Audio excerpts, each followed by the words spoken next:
ठीक है उसमें ना। क्लैरिटी बन पाएगी।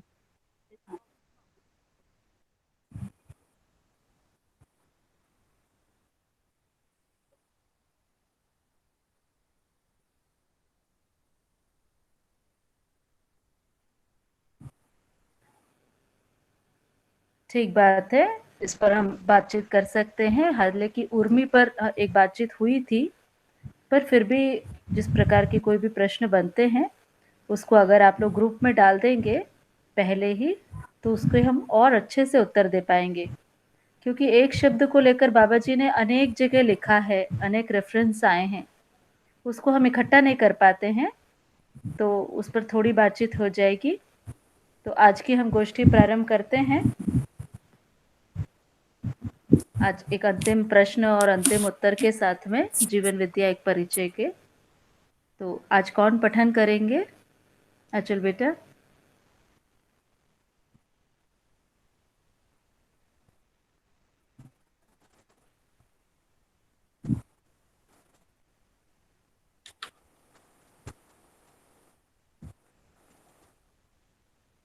मेरी आवाज आ पा रही है क्या? जी आंटी जी, आपकी आवाज आ रही है। ओके। हाँ पूनम बहन जी, अच्छे से आ रही है। आज कौन पठन करेंगे? अचल बेटा जी, आप कुछ सोचे हैं?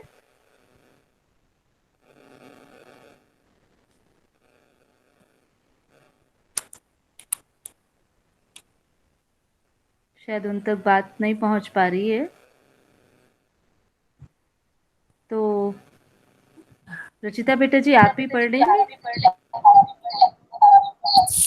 जी आंटी जी।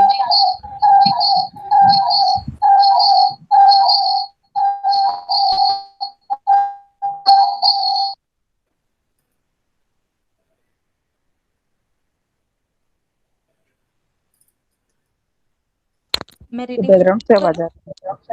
रही है। नमस्ते सभी को। नमस्ते दीदी। सुचित्रा बहन नमस्ते जी, सभी को। सुचित्रा बहन जी, आपका बहुत इको आ रहा है। हाँ पूनम बहन जी, अभी खत्म हुआ। हाँ, मतलब कोई दूसरे बोल रहे थे तो है ना, वहां पे ऐसे इको टाइप का ऐसे सुनाई दे रहा था। अभी तो ठीक लग रहा है। हाँ ठीक है, वो दूसरा मोबाइल चालू की थी, उसका बैटरी लॉस हो रहा था तो इसमें डाल दी। इसमें अच्छा। आवाज आ रही है? नहीं, ठीक। इसमें क्लियर है। हाँ ठीक है, वो बंद कर दिया मैंने। हम्म, ठीक है रचिता ठीक बेटा है, जी, असल में आप पठन, हाँ कुछ बोल रहे हैं। हाँ ये बोल रही थी कि कल जो करुण भैया क्वेश्चन किए थे वो थोड़ा पूछना चाहती हूँ मैं जी। कि वो ठीक। करुण करुण भैया है क्या अभी? जी दीदी जी पूनम। हाँ करुण भैया जो एक क्वेश्चन पूछे थे उसको मैं ऐसे ही पूछना चाहती हूँ कि आप वो क्वेश्चन कैसे आप कहाँ से पूछे, तो एक बार आप बताइएगा उसको कि आपने कल वो जो व्हाट्सएप में लिखा था कि क्या उसमें ज्ञान इंद्रिया कर्म इंद्रिया बन जाती है करके, ऐसा आपने लिखा था क्या? हाँ है ना? जी जी जी दीदी मैंने हाँ लिखा था। हाँ भैया, तो ये बस यही पूछना था कि ऐसा ये प्रश्न कैसे। हाँ ये प्रश्न मेरे को ऐसे है दीदी जी कि जैसे कि हाँ। बताते हैं ज्ञानेंद्रियां जो है ज्ञान हम्म के लिए काम आती है, कर्मेंद्रिया कर्म के लिए। ये छोटी सी बात पे तो हम्म। इस पे ये समझ में आया कि आजकल तो अपन ज्ञान की बातें तो कम करते हैं। जैसे हम बुरा सुनना अच्छा लगता है, बुरा बोलना अच्छा लगता है, किसी मतलब कहने मतलब चुगली सुनना अच्छा लगता है, और कोई बुरा कर रहा है तो वो झगड़ा हो रहा है तो वहाँ देखना अच्छा लगता है। ये सारी चीज है, तो इसलिए मेरे को ऐसा लगा कि अब तो ये परिस्थिति में तो अब ये ज्ञानेंद्रिया जो है कर्मेंद्रिया बन गई है। तो मैं इस चीज की मेरी बात बन रही थी कि मैंने सवाल किया था दीदी। ठीक है भैया, तो वैसे देखा जाए तो आपका ध्यान थोड़ा काफी बारीकी में चला गया, क्योंकि सच बात है बाबा जी से बात हुई थी इसके बारे में हमारे हम लोग से इसमें दर्शिका मार्गदर्शिका में है भी इसमें कि जो ये ज्ञानेंद्रियां है ना भैया, 5 ज्ञानेंद्रियां और 5 कर्मेंद्रियां होती है ना? हम सबको पता ही है ये। तो 5 ज्ञानेंद्रियां में क्या है, आंख नाक, है ना, त्वचा, और गंध के लिए नाक है, और स्पर्श है ना, तो स्पर्श की त्वचा हो गया जीभ। तो इस तरह से 5 ज्ञानेंद्रियां हैं और 5 कर्मेंद्रियां हैं। तो जो कर्मेंद्रियां हैं वो भी जीवन के संकेतों से, जीवन जब संकेत देता है और उसके आधार पे संचालित होती है। उसका भी अपने आप में कोई वर्क खुद खुद वो कर लेगा ऐसा नहीं है। और जो ज्ञानेंद्रियां हैं वो भी ज्ञान से संचालित होती है, मतलब उसमें भी जीवन का ही रोल है देखा जाए तो ये बिल्कुल सही है आप जो बोल रहे थे। तो मेरे को लगा कि आप, मैं पहले पूछ लूं कि आपकी आपकी क्वेश्चन में कुछ गहराई भी है कि कहाँ से पूछे हैं, तो ठीक है, ठीक जा रहा है आपका क्वेश्चन का। तो अगर देखो, अगर हम कान का सही उपयोग नहीं करते हैं, है ना, कान का सही उपयोग नहीं करते हैं तो कभी कभी ऐसा होता है कि कोई जोर से बात करके चला जाता है, तो हमारी मशीन वशीन कान की सब ठीक है, लेकिन हम सुनते ही नहीं, उस समय सुनाई देता ही नहीं है। तो ये क्या चीज हो गया, वहां पे जीवन प्रेजेंट नहीं था। तो यहाँ पे क्या हुआ कि जीवन प्रेजेंट नहीं था, मतलब हमने ध्यान नहीं दिया, ध्यान नहीं दिया तो वो कर्मेंद्रिय की तरह ही हो गया वो। तो जहां जहां पर हम सही की ओर ध्यान नहीं देते, ज्ञान और समझ से नहीं चलते, वो कर्मेंद्रियों की तरह ही सारा चीज हो गया। ये बाबा जी हमको बताए थे वहां पे। जैसे आंख के सामने से कभी कोई निकल जाता है सामने से, और हमारी आंख तो रहती है पर हम देख नहीं पाते उसको, कई बार ऐसे भी होता है, हमारे आंख के सामने से निकल गया और हम देखे नहीं। तो ये क्या है, हमारा मशीन तो आंख का सब कुछ ठीक है, पर वो दिखाई नहीं वो व्यक्ति, है ना। तो ये हमारा जो आंख का भी जो फंक्शन है वो ऐसा हो गया कि कर्म इंद्रियों के जैसा। तो यहाँ पर बिल्कुल जीवन का बिल्कुल संपर्क है, बिल्कुल रोल है कि ज्ञानेंद्रियां अगर ज्ञान से नहीं जुड़ेगा तो वो कर्म इंद्रिय की तरह ही काम करेगा। ऐसा बाबा जी से चर्चा हुई थी, तो बहुत बढ़िया। तो ठीक है भैया, अब आगे चलते हैं। ठीक जी है जी भैया, बढ़िया है ना। बढ़िया जी। हाँ, तो रचिता बेटा जी रीडिंग स्टार्ट करिए। जी, मेरी आवाज ठीक से आ रही है क्या? हाँ, बढ़िया आ रही है। ठीक है, तो मैं शुरू करती हूँ। प्रश्न ऐसा है, बाबा जी, आज धरती पर हजारों चिकित्सा पद्धतियां हैं, इतने मानवों का श्रम उसमें लगा है, इतना धन नियोजित होने के बाद भी मानव जाति का स्वास्थ्य आज भी बिगड़ा हुआ है। जितना धन लगाया जा रहा है, जितने यंत्रों का अनुसंधान किया जा रहा है, उसके बावजूद भी रोगों की संख्या बढ़ती जा रही है। नए नए रोग पैदा होते जा रहे हैं। पुरानी पद्धति से भी जैसा दावा किया जाता है वैसी उपलब्धि नहीं होती, और आधुनिक पद्धतियों से भी जो बात कही जाती है वो प्रमाणित नहीं होती। इस संबंध में आप जीवन विद्या से स्वास्थ्य संयम के आधार पर कैसे स्वास्थ्य को पहचानना चाहेंगे?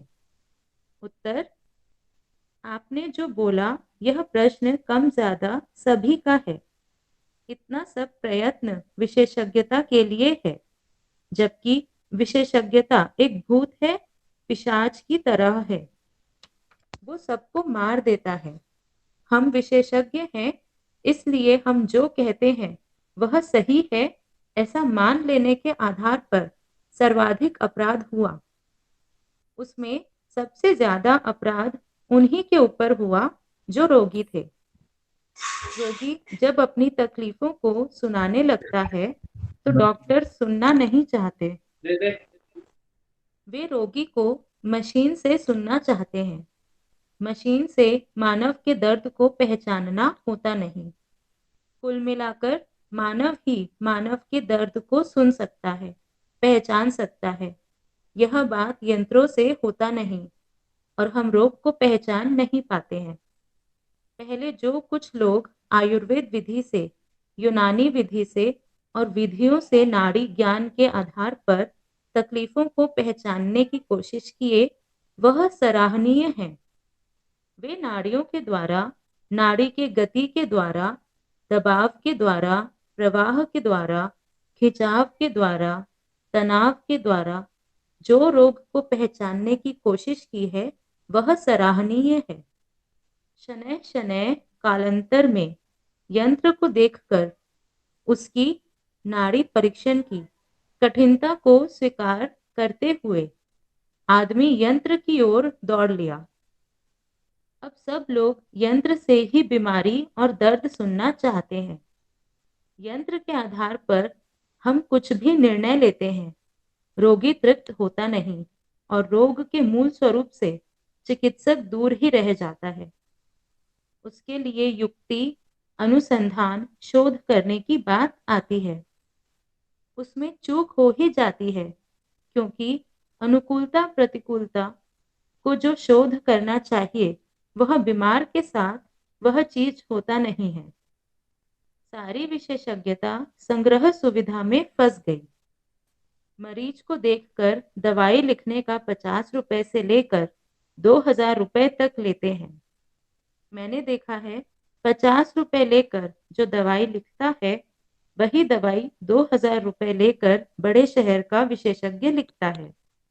यहाँ हमने इस बात को ध्यान दिलाया कि मानव कैसा पागल हो गया है।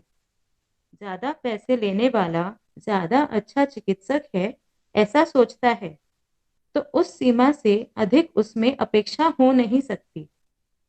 तीसरी बात, हम चिकित्सा में समग्रता के साथ कभी सोचे नहीं, अर्थात चिकित्सक बनने की सोचे ही नहीं, ऐसा प्रयत्न ही नहीं किया। चिकित्सा समग्रता का मतलब पहले स्वास्थ्य अथवा निरोग के बलाबल को पहचाना जाए। रोग के बलाबल को कैसा पहचानेंगे? नाड़ी से पहचानेंगे। नाड़ी में क्या पहचानेंगे?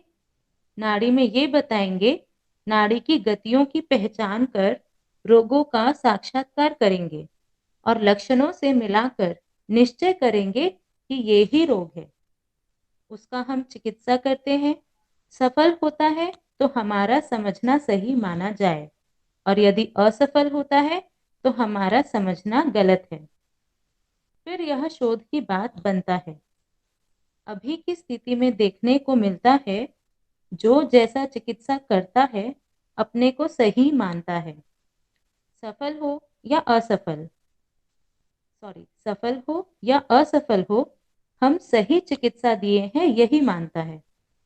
इसके कारण हम प्राण संकट में फंस गए। तो पहले रोग को पहचानना, रोग के बलाबल को पहचानना, औषधियों को पहचानना, औषधियों के बलाबल को पहचानना, उनके योग सहयोग को पहचानना, उनके अनुपान प्रयोग को पहचानना, रोगी की मानसिकता को पहचानना, उसके पथ्य परहेज को पहचानना, नियम संयम को पहचानना, फिर उपचार को पहचानना, ये सब एकत्रित होने से समग्र चिकित्सा है। औषधि योग से संपूर्ण चिकित्सा हो सकता है। मणि चिकित्सा किरण विकिरण की ही बात करता है। मंत्र चिकित्सा अपने मानसिक तरंग के ऊपर ज्यादा प्रभाव डालता है। केवल औषधि ही अधिक से अधिक रस क्रियाओं के साथ घुल करके रस परिवर्तन लाने के काम में आता है। रोगों को कैसे दूर करना है, शरीर व्यवस्था जितना जानता है उतना कोई डॉक्टर नहीं जानता है। शरीर को ठीक करने की ट्रेनिंग शरीर व्यवस्था में निहित है। फिर हम शरीर के साथ जबरदस्ती करते हैं।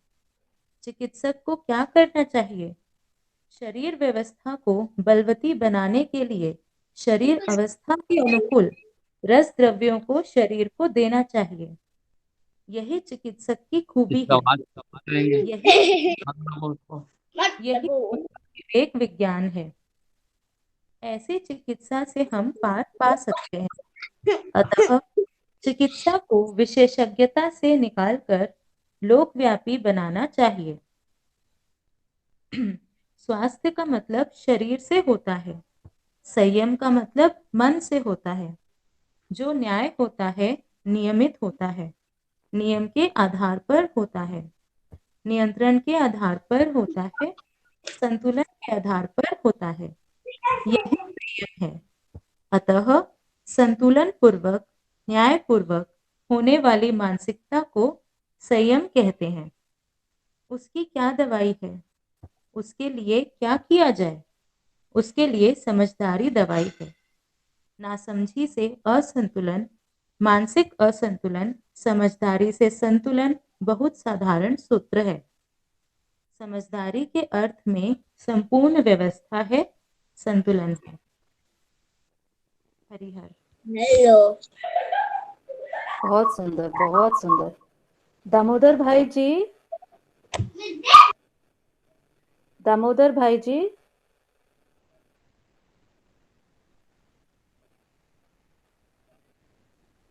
अगर दामोदर भाई जी आपको मेरी आवाज आ रही है तो अगर आपको बोलना हो तो आप अपना म्यूट ऑफ कर लीजिए, और किसी प्रकार की जिज्ञासा है तो भी आप अपना म्यूट ऑफ कर लीजिए। कई बार बच्चों को, है ना, उसमें मजा आता है कि हम कुछ बोलें पिताजी के साथ। तो अगर बेटा जी भी कोई अच्छी बात बोलना चाहते हैं तो उनका भी स्वागत है, अन्यथा म्यूट रहे वो ही सबके लिए व्यवस्था है। ठीक, तो खूब बढ़िया रचिता बेटा, बहुत ही सुंदर पठन किए। क्या क्या बात अच्छी लगी और क्या क्या जिज्ञासाएं हैं, इसको सभी आप सभी रखिए।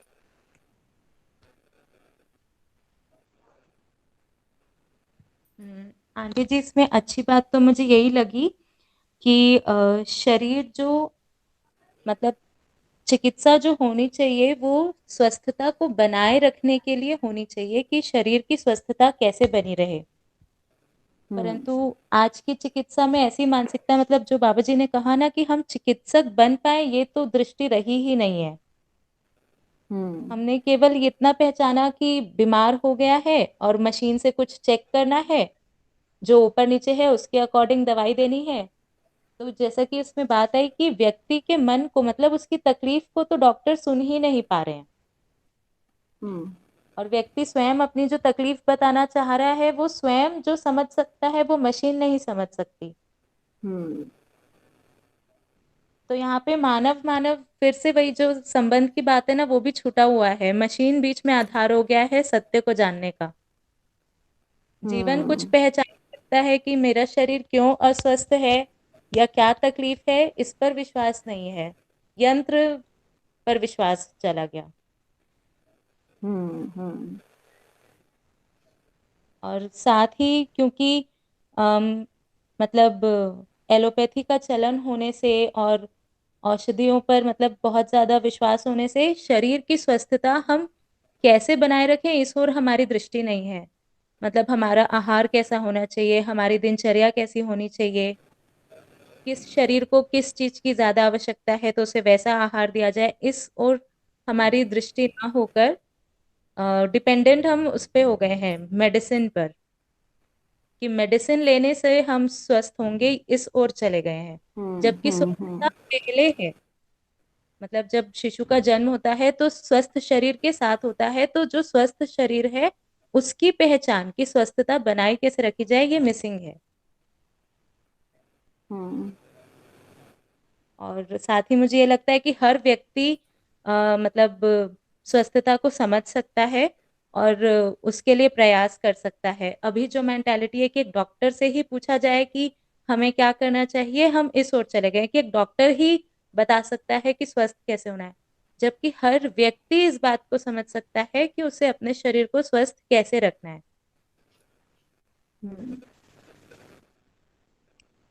जी, मैं ये इतना समझ पाई। जी जी, बढ़िया। तो मधु बहन जी, कुछ दिन है ना, शायद कल परसों की गोष्ठी में एक आपका प्रश्न था, विशेषज्ञता क्या होती है और विशेषज्ञता से क्या नुकसान है, इस पे बहुत सुंदर लिखा है।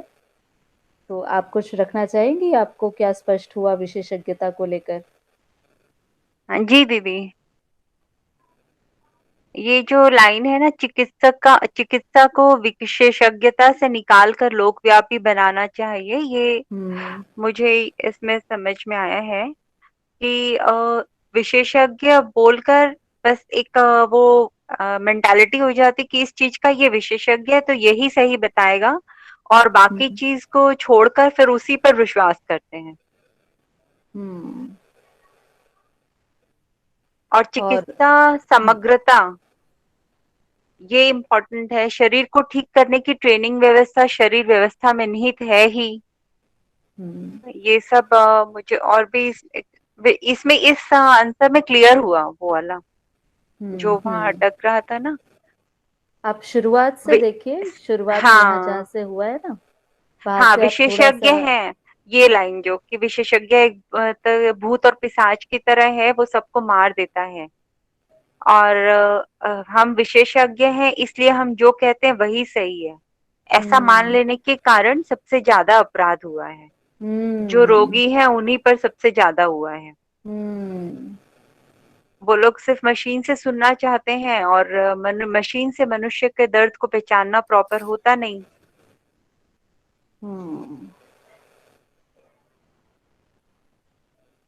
ठीक बात है। और तो हाँ, फिर यंत्र के आधार पर ही निर्णय लेते हैं, तो रोगी भी तृप्त नहीं होता और ठीक भी नहीं होता, और रोग के मूल रूप से चिकित्सक स्वयं भी दूर ही रह जाता है। हम्म। तो सारी विशेषज्ञता एक्चुअली संग्रह सुविधा में फंस गई है।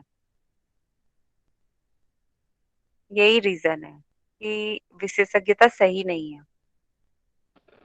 क्योंकि ये समग्र चिकित्सा है। चिकित्सा समग्रता मतलब स्वास्थ्य अथवा निरोग के बलाबल को पहले पहचाना जाए, उसके बाद हम चिकित्सा में समग्रता के साथ कभी सोचे ही नहीं, अर्थात चिकित्सक बनने की सोचे ही नहीं, ऐसा प्रयत्न ही नहीं किया, उसको इतना स्पेशलाइज्ड चीज अलग मान लिया गया, उसको अपने जीवन से जोड़ा ही नहीं कि ये समग्रता के साथ रोजमर्रा में जीने की चीज है, स्वस्थ रहना हमारी जिम्मेदारी है।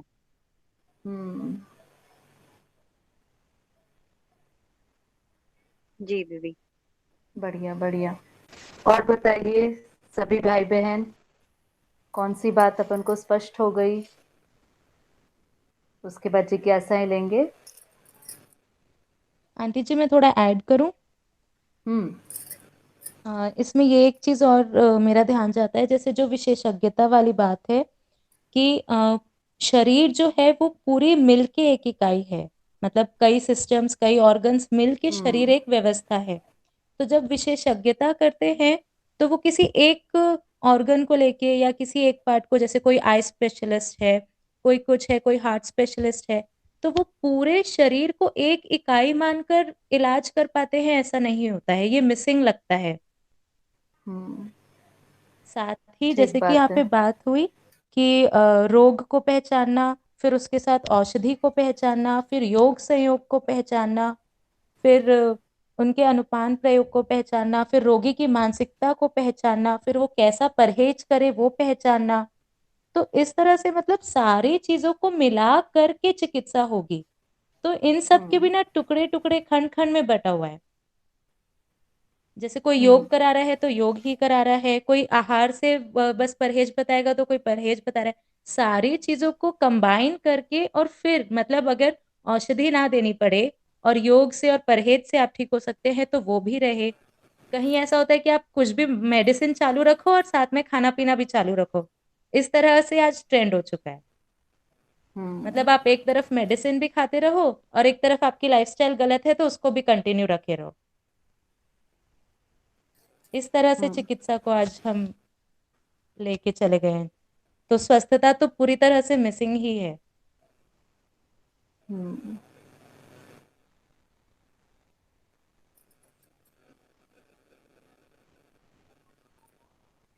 जी और बताइए, और भाई बहन।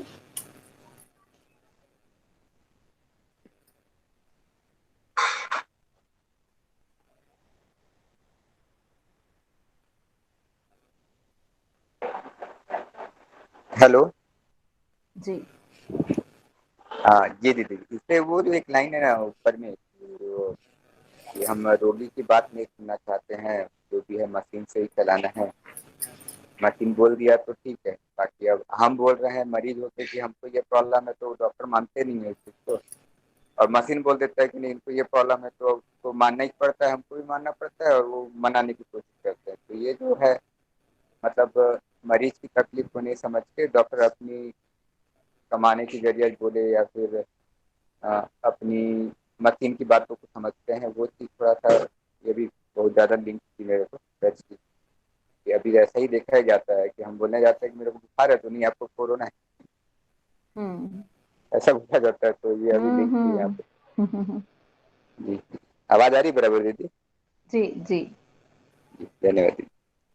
ये कोरोना वाला तो अच्छा एग्जाम्पल दिए, क्योंकि एक्चुअली कुछ डॉक्टर्स ने जो रिपोर्ट दिया है WHO का, तो जिस मशीन से कोरोना का चेकिंग होता है वो मशीन एक्चुअली कोरोना चेकिंग के लिए बनी ही नहीं थी। उसको एक स्टूडेंट ने अपने थीसिस के लिए एक मॉडल के रूप में बनाया गया था, जो अभी जिससे टेस्ट हो रहा है, ऐसे एक बात सामने आई थी, तो अगर वो मॉडल से हम आता है पॉजिटिव मतलब पॉजिटिव, नेगेटिव मतलब नेगेटिव। जी दीदी, ऐसा ही तो है।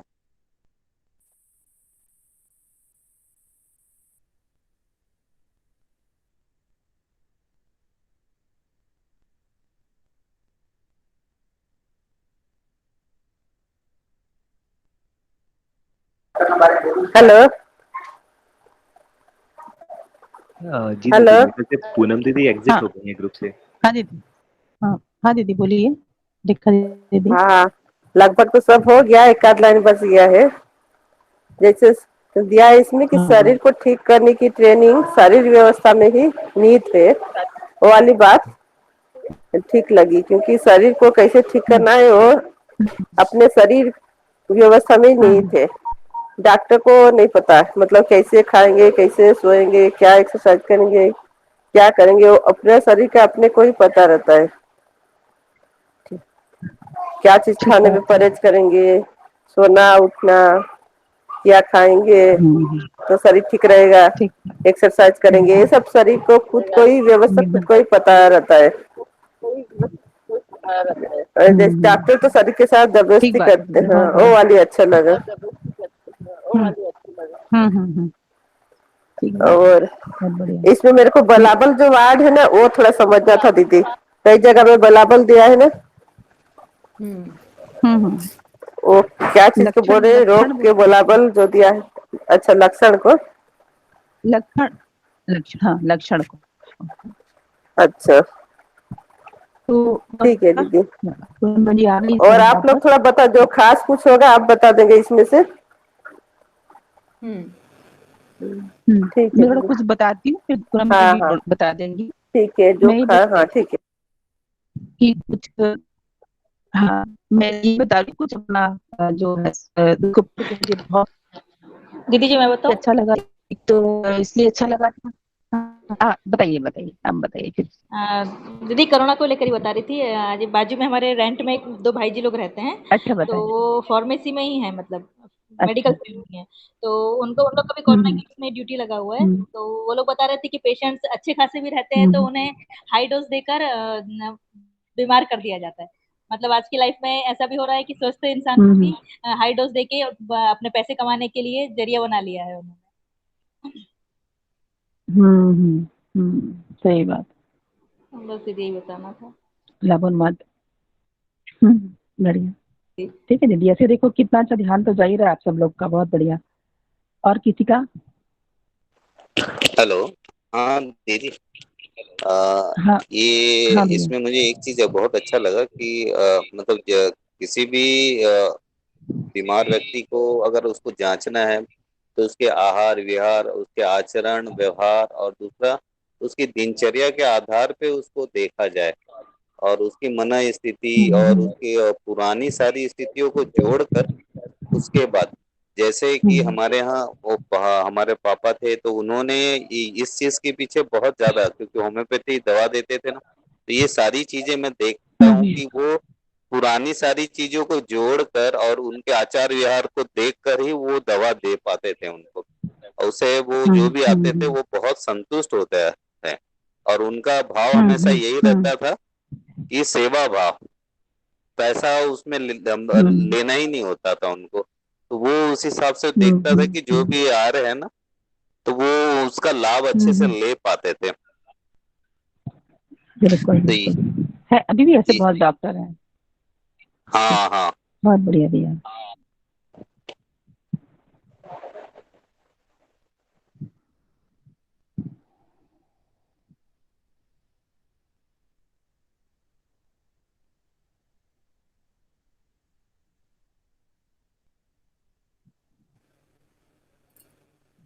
हाँ सुचित्रा बहन जी, आप अपनी बात रख लीजिए। अच्छा ठीक है, मैं देख रही थी और कोई कुछ बोलना चाहेंगे तो ठीक है। बस मैं ये रखना चाह रही थी इस पे, इसको पढ़ के जो मुझे बहुत अच्छा भी लगा। और दीदी जैसे बता रही हैं कि डॉक्टर के पास अपन जाते हैं तो जो स्पेशलिस्ट जो रहते हैं, जैसे कोई किडनी स्पेशलिस्ट है, कोई हार्ट स्पेशलिस्ट है ना, ऐसा। तो हमको जैसे प्रॉब्लम आया, मान लो कान में प्रॉब्लम आया या नाक में प्रॉब्लम आया, है ना, या गले में प्रॉब्लम आया, है ना, तो अपन क्या करते हैं कि जनरली हमारा क्या है कि हम स्पेशलिस्ट के पास चले जाते हैं। तो मेरे जो मामा जी डॉक्टर थे वो अक्सर बोला करते थे कि छोटा सा भी प्रॉब्लम आता है स्पेशलिस्ट के पास क्यों जाते हो, छोटा प्रॉब्लम क्योंकि सभी सब्जेक्ट का डॉक्टर है, जो संपूर्ण डॉक्टर जो एक होता है उसके पास जाया करो। तो वो तुम लोग को प्रॉब्लम बताया, इतने बड़े डॉक्टर के पास जाने की क्या जरूरत है, तो वही सलाह दिए थे। तो कॉमन सभी कान दर्द वगैरह रहता है ना, लोगों का ये मानसिकता है कि स्पेशलिस्ट ही कान का इलाज, कान का डॉक्टर ही ठीक करेगा। तो जो सब कुछ जानता है उसके पास जाने से ही बहुत ही सुंदर और सही ट्रीटमेंट होता है। और मैं बाबा जी बोलते हैं पैसा फेंकने का बहुत शौक है, इसलिए जाते हो तो कान के डॉक्टर के पास जाओगे, क्योंकि वो सर्जन है तो वो 100 रुपए तो लेगा नहीं, वो तो अपना अपना स्पेशलिस्ट है, तो अपना फीस भी वो बढ़ा के रखा होगा। तो वो एक सलाह देने की भी 500 रुपया उसकी एंट्री फीस होती है, कि वहां से वो पहले सलाह लिखेगा, 500 रुपया लेगा, पहले स्टार्टिंग फीस रहेगी, फिर वो अगर चेकअप वेकअप किया उसका अलग फीस होगा। तो स्पेशलिस्ट स्पेशलिस्ट की तरह इलाज करता है। दूसरा क्या है कि अगर वो किडनी का ट्रीटमेंट कर रहा है तो सिर्फ किडनी में फोकस होता है। किडनी में फोकस होने के कारण वो किडनी का ट्रीटमेंट करते समय ऐसी ऐसी मेडिसिन उसको ठीक करने में दे देता है कि दूसरे दूसरे पार्ट्स को वो बिगाड़ देता है। तो हम एक ट्रीटमेंट के लिए जा रहते हैं कभी भी हॉस्पिटल, तो कई कई बीमारियां और इकट्ठी वो कर देते हैं, कि किसी को हार्ट अटैक आ गया, कहाँ से भी किडनी का ट्रीटमेंट कराते हार्ट अटैक आ गया, तो हार्ट में क्यों प्रॉब्लम आ गया, तो वो एक चीज को समझा रहता है ना। अब वो दूसरे को भी नुकसान कर सकता है, दूसरे अंग तंत्र को भी परेशान कर सकता है, ये उनके उसमें नहीं रहता। तो ये सारा चीज है, स्पेशलिस्ट बनने से हम पूरे शरीर को समझे नहीं रहते, वो एक ही चीज को समझा रहता है, तो वो पूरा होल को समझा नहीं रहता, तो पार्ट से होल की ओर जाता है, पॉसिबल ही नहीं है। होल को समझने के बाद पार्ट की ओर अपन जाएंगे तो भी समझ जाओ सही ट्रीटमेंट वो कर सकता है। इसलिए डॉक्टर मतलब संपूर्ण को समझना, मतलब पूरे शरीर की व्यवस्था को समझना। कभी भी देखना, हम मैं तो जैसे मेरी मम्मी का डेथ जैसे हुआ, तो मतलब पैर टूटा था, हड्डी टूटी थी मम्मी की पैर की, वो भी नीचे की घुटने बोलती हूँ, वो एंकल के पास। वो उसके लिए अपन गए थे ट्रीटमेंट कराने के लिए, वो क्या क्या मेडिसिन दे दिए कि उससे मम्मी की हार्ट में प्रॉब्लम आ गया। हार्ट की प्रॉब्लम को ठीक करवाने गए थे, कुछ और प्रॉब्लम वो लोग क्रिएट कर दिए, उससे और क्रिएट किए, वेंटिलेटर में मतलब इस तरह से मम्मी का शरीर कैसे कैसे किस विधि से वो डॉक्टर लोग की लापरवाही से जो भी शांत हुआ। तो उस सब चीज को हम देख पाए हैं कि क्या चीज होता है स्पेशलिस्ट होना। तो इस तरह से जो दीदी बता रही थी कि एक अंग को समझ के हम नहीं समझ सकते सारा चीज को, तो ये तो देखने को ये मिलता है ना। और दूसरा दूसरा ये कि जो चिकित्सक है, जो जीवन वाला पार्ट है इसमें बहुत ही महत्वपूर्ण है। मैं अक्सर जैसे कि आ, हम सभी को सोच सकते हैं कि हमारे शरीर जो है ना, हमको लगातार इंडिकेट करता है कि ये ठीक है, इसको मत खाओ, इसको खाओ, है ना। और अगर हम फिर भी खा लेते हैं टेस्ट के चक्कर में, तो भी इंडिकेट करते रहता है कि एसिडिटी हो रही, ये हो रही, फिर भी हम उसको एसिडिटी ठीक करने के लिए हम फिर कुछ खा लेते हैं, और ताकि हम फिर वो उसी चीज को खा पाए। मतलब इस तरह से हम इतना अवॉइड करते रहते हैं, शरीर का लगातार इंडिकेशन आता है और हम लगातार उस चीज को लापरवाही करते हैं। मान लो एक ही मुद्रा में बैठ गए तो इंडिकेशन आता है कि नहीं ऐसा मत बैठो, ऐसा रहो। मतलब हर जगह आप देखोगे तो बहुत सारा इंडिकेशन हमारे बॉडी से हमको सूचना मिलते रहती है, और हम उसको अवॉइड करते रहते हैं। फिर वही आगे चल करके बड़ी बीमारी के रूप में दिखता है, और हम उसको फिर सर्जन के पास जाते हैं या फिर स्पेशलिस्ट के पास जाते हैं। तो मेरा जो 6 महीने का अध्ययन हुआ था, मैं आपको एक बता रही हूँ बहुत ही बड़ी एग्जाम्पल, कि 6 महीने का जो अध्ययन हुआ था, लगातार सीटिंग नीचे, ठंड के समय था, नीचे बैठना मेरे को प्रॉब्लम देता था। तो वो जानते हुए भी इंडिकेट कर रहा है कि नीचे बैठने से प्रॉब्लम है, और एक सीटिंग में बैठना, लगातार ब्लड शुगर प्रेशर रुकता है, ये सब कॉमन समझदारी अपने अंदर होनी चाहिए कि लगातार एक सीटिंग में बैठना, थोड़ा वॉकिंग कर लेना चाहिए ऐसा। तो वो बैठना लगातार लगातार, हमारा पहले जो अध्ययन होता था वो सुबह से लेके शाम तक होता था। अभी थोड़ा अध्ययन का क्रम 6 महीने का फिर बदल गया, वो हम सुबह से लेकर के 1 बजे तक, बीच में एक आध दो ब्रेक होता है ऐसा। तो हमारा सुबह से लेके शाम तक होता, तो उसमें एक आध ब्रेक हमारा भी होता था, 1 या 2 ब्रेक हम भी लेते थे। लेकिन लगातार सीटिंग बहुत होने के कारण मेरी कमर में प्रॉब्लम आने लग गया था, और ठंड समय आ गई थी, जबकि 2-3 गद्दी रख के बैठती थी, फिर मैं तख्त की ओर बैठने लग गई। फिर धीरे से मैं थोड़ा लेट के अध्ययन कर लेती, तो लेट के भी मैंने अध्ययन करने की कोशिश की, लेकिन कमर में प्रॉब्लम बढ़ता गया बढ़ता गया बढ़ता गया, और फिर बहुत बढ़ गया था। और ऐसा हो गया था कि मुझे लगा कि एकदम मुड़ना, मतलब कमर से ऐसा दर्द था कि मुड़ भी नहीं पा रही थी, ऐसी स्थिति हो गई थी बहुत खतरनाक। तो मैं डॉक्टर पास शुरू से जाती नहीं हूँ, कभी भी डॉक्टर पास गई नहीं, एलोपैथिक बहुत मतलब कम ही होगा कि मैं गई हूँ डॉक्टर के पास। तो मैं सोची इसको मैं ही समझूं और ठीक करूं। फिर मैंने एक दीदी को फोन किया था, वो दीदी बताई थी कि यूरिक एसिड जमा होना ये भी प्रॉब्लम हो सकता है। तो एक बार ये लगा खीरा वीरा खाओ तुम ऐसे। तो मेरे मन में मैं कल्पना की कि खीरा खाऊं तो कैसा लगेगा, ऐसे कल्पना करती ही मेरे को लगा खीरा खाऊंगी तो शायद मुझे अच्छा लगेगा। तो ऐसे कल्पना आते ही मैंने खीरा लाई और खीरा खाई। तो मेरे को उस दिन काफी जैसे डकार आया, गैस वैस है ना, डकार आता है। तो वो क्या हुआ, कम हुआ यूरिक एसिड उससे, क्योंकि बेसिक है खीरा। उससे क्या हुआ, मेरे को बहुत रिलीफ लगा, कमर में थोड़ा सा मूवमेंट कर पाई। तो उसको समझते हुए फिर मैं लगातार खीरा का सेवन किया और ऐसी चीज खाते रही जो एसिडिटी को मेरा खत्म करे। और एसिडिटी के खत्म होते ही मेरा कमर दर्द, जिसको लोग बाग सैटी का प्रॉब्लम, ये प्रॉब्लम, दुनिया भर का नया नया बीमारी का नाम, उससे लोगों को अच्छा भी लगता है, साइकोलॉजी भी है लोगों को अपनी बीमारी को कोई नया रूप देना। मतलब कई लोगों को देखी होगी डॉक्टर के पास जाते हैं, और जब डॉक्टर से पूछते हैं डॉक्टर कुछ कुछ नहीं हुआ बोलने से उन लोगों को लगता है डॉक्टर बेकार है। मेरे मामा जी इतने अच्छे डॉक्टर थे, मतलब संत जैसे डॉक्टर थे, वो अब नहीं रहे, शरीर शांत हो गया। मैं हमेशा सब लोगों को वहां भेजती थी, गोल्ड मेडलिस्ट भी थे। और वो सर्जन कभी बनना नहीं चाहे, उनको सारे दोस्त जितने भी थे सब बोलते थे कि आप सर्जन बन सकते हो, ये कर सकते हो, इतने नॉलेज है आपको। लेकिन कभी नहीं, क्लिनिक में छोटा सा क्लिनिक रखे थे, बड़ा बड़ा भारी क्लिनिक भी नहीं था, एक टेबल बस लगा के रखे थे। बहुत लोग को तो बोलते थे अरे कुछ नहीं हुआ है, जाओ वापस। तो कई लोग तो बोलते थे क्या डॉक्टर है, क्योंकि कुछ आता नहीं है। और बोले बस कुछ नहीं, आपको ऐसा करना है वैसा करना है, कुछ घरेलू सलाह दे देते थे कि इससे आपको ठीक हो जाएगा, क्यों आप मेरे पास आए हो। कुछ डॉक्टर कुछ भी, कुछ लोग ऐसे चाहते थे कि गोलियां दे, गोली नहीं देता डॉक्टर, कैसे डॉक्टर है। तो देखिए मामा जी साइकोलॉजी को पढ़े, जैसे गांव के लोग आते थे ना, तो उनको गोलियां से मतलब है और इंजेक्शन, बस इंजेक्शन लगा दे डॉक्टर साहब कि सब ठीक हो जाएगी, बस इंजेक्शन एक लगा दे ताले सब ठीक। और छत्तीसगढ़ी बोलते थे तो मामा जी बताते भी थे, ऐसा ऐसा मरीज आते हैं, छत्तीसगढ़ी बोलते थे, ऐसा ऐसा मरीज आते हैं, बस इंजेक्शन और गोली दवाई चाहिए उनको, बस और कुछ नहीं। मैं बताऊंगा समझाऊंगा, कोई मतलब नहीं उससे उन लोगों को। तो फिर मैं क्या करता, फिर विटामिन, अब गाँव वाले को ना बुद्ध को नाम आता, मैं विटामिन की गोली दे देता हूँ, ताकि उनको बहुत रंग बिरंगी गोली देके खुश हो जाते हैं गाँव वाले, है ना। तो इस तरह से बताते हैं, तो कई लोगों को साइकोलॉजी भी इफेक्ट कर गया है, डॉक्टर का मतलब एक पैशन हो गया, डॉक्टर पास जा रहे हैं। तो कुछ तरह से इस तरह से अपने शरीर को बिगाड़ने में लगे हुए हैं। बस ऐसी इतनी बात शेयर करनी थी, और मेरा कमर दर्द इतना बढ़िया हो गया, और मैं कितने लोगों को ठीक कर दी हूँ इसी बात को बता करके कि एसिडिटी के कारण भी कमर दर्द, पैर दर्द, ये सब हो सकता है, इसको समझने की जरूरत है शरीर को। तो बहुत ही अच्छी बात, मुझे बाबा जी की ये वाला जो क्वेश्चन है ना, मुझे तो बड़ा तृप्त करता है। बस इतनी सी शेयरिंग थी। अब आप लोग अपना रखेंगे, पूनम बहन जी रखेंगे।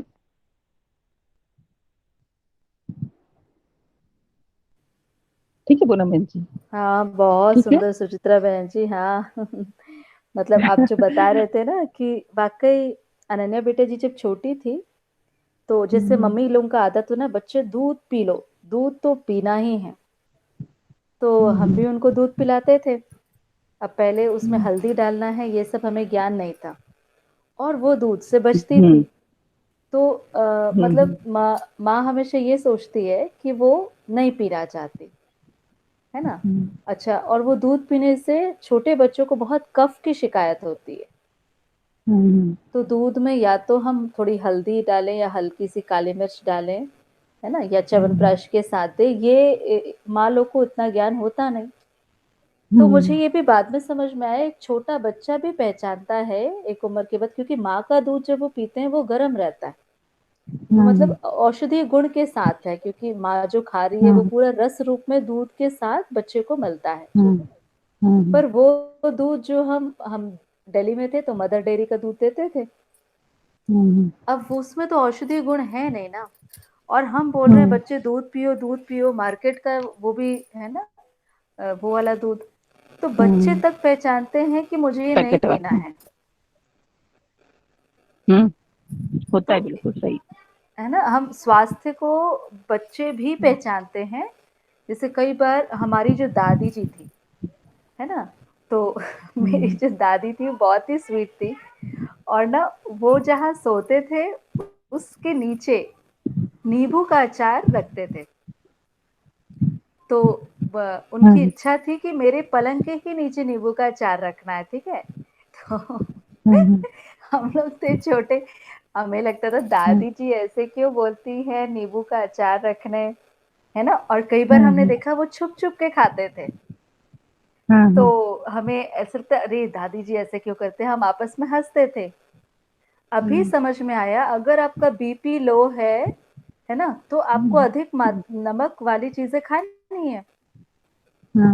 तो ये बाद में समझ में आया कि बुजुर्ग लोग को देखना, उन्हें थोड़ा चटपटा, थोड़ा तीखा, थोड़ा ज्यादा नमक ये उन्हें पसंद आता है।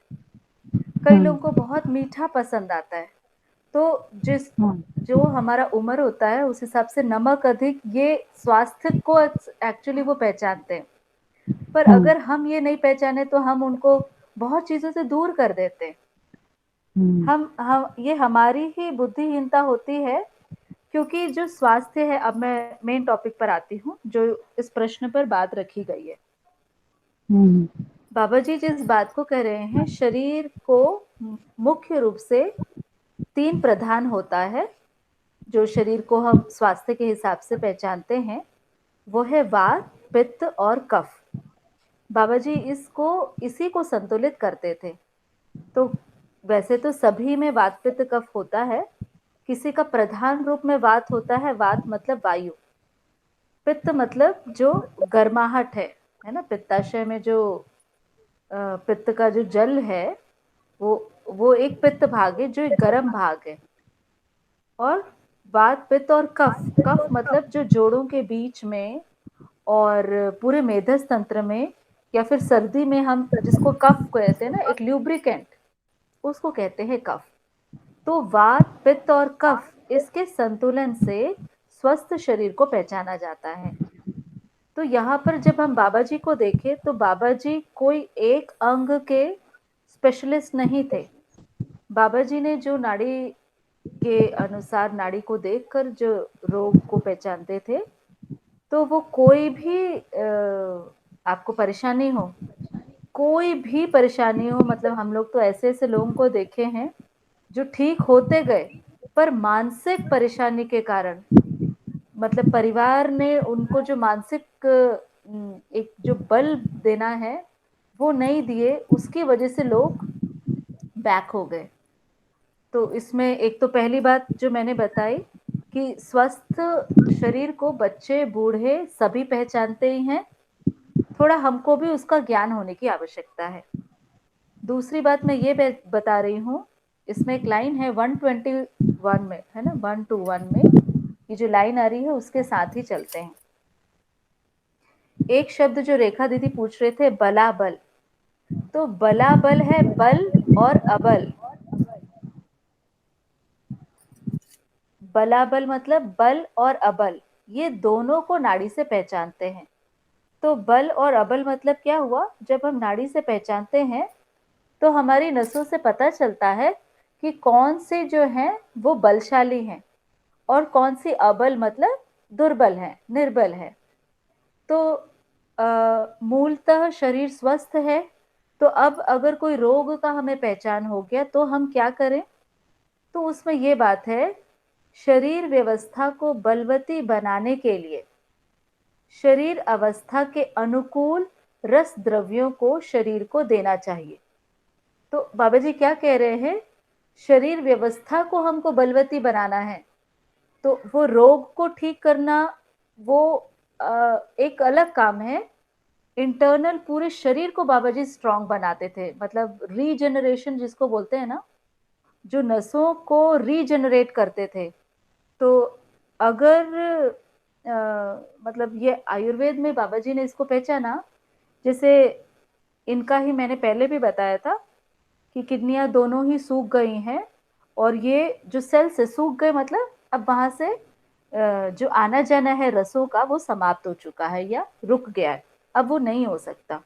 लेकिन बाबा जी सेल्स को रीजनरेट, है ना, फिर से उत्सवित, ऊर्जित करने के लिए औषधि देते थे।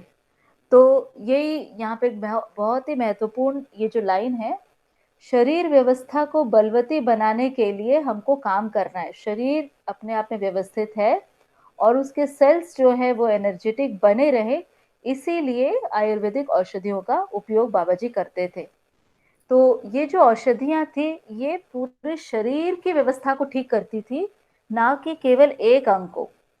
मान लीजिए कोई एक व्यक्ति बाबा जी के पास गया है और उसे एक आंखों का रोग है, तो आंख शरीर से अलग वस्तु नहीं है, इसीलिए पूरे शरीर के बलाबल को, पूरा शरीर बलशाली बने, उसके लिए औषधि दी जाती थी।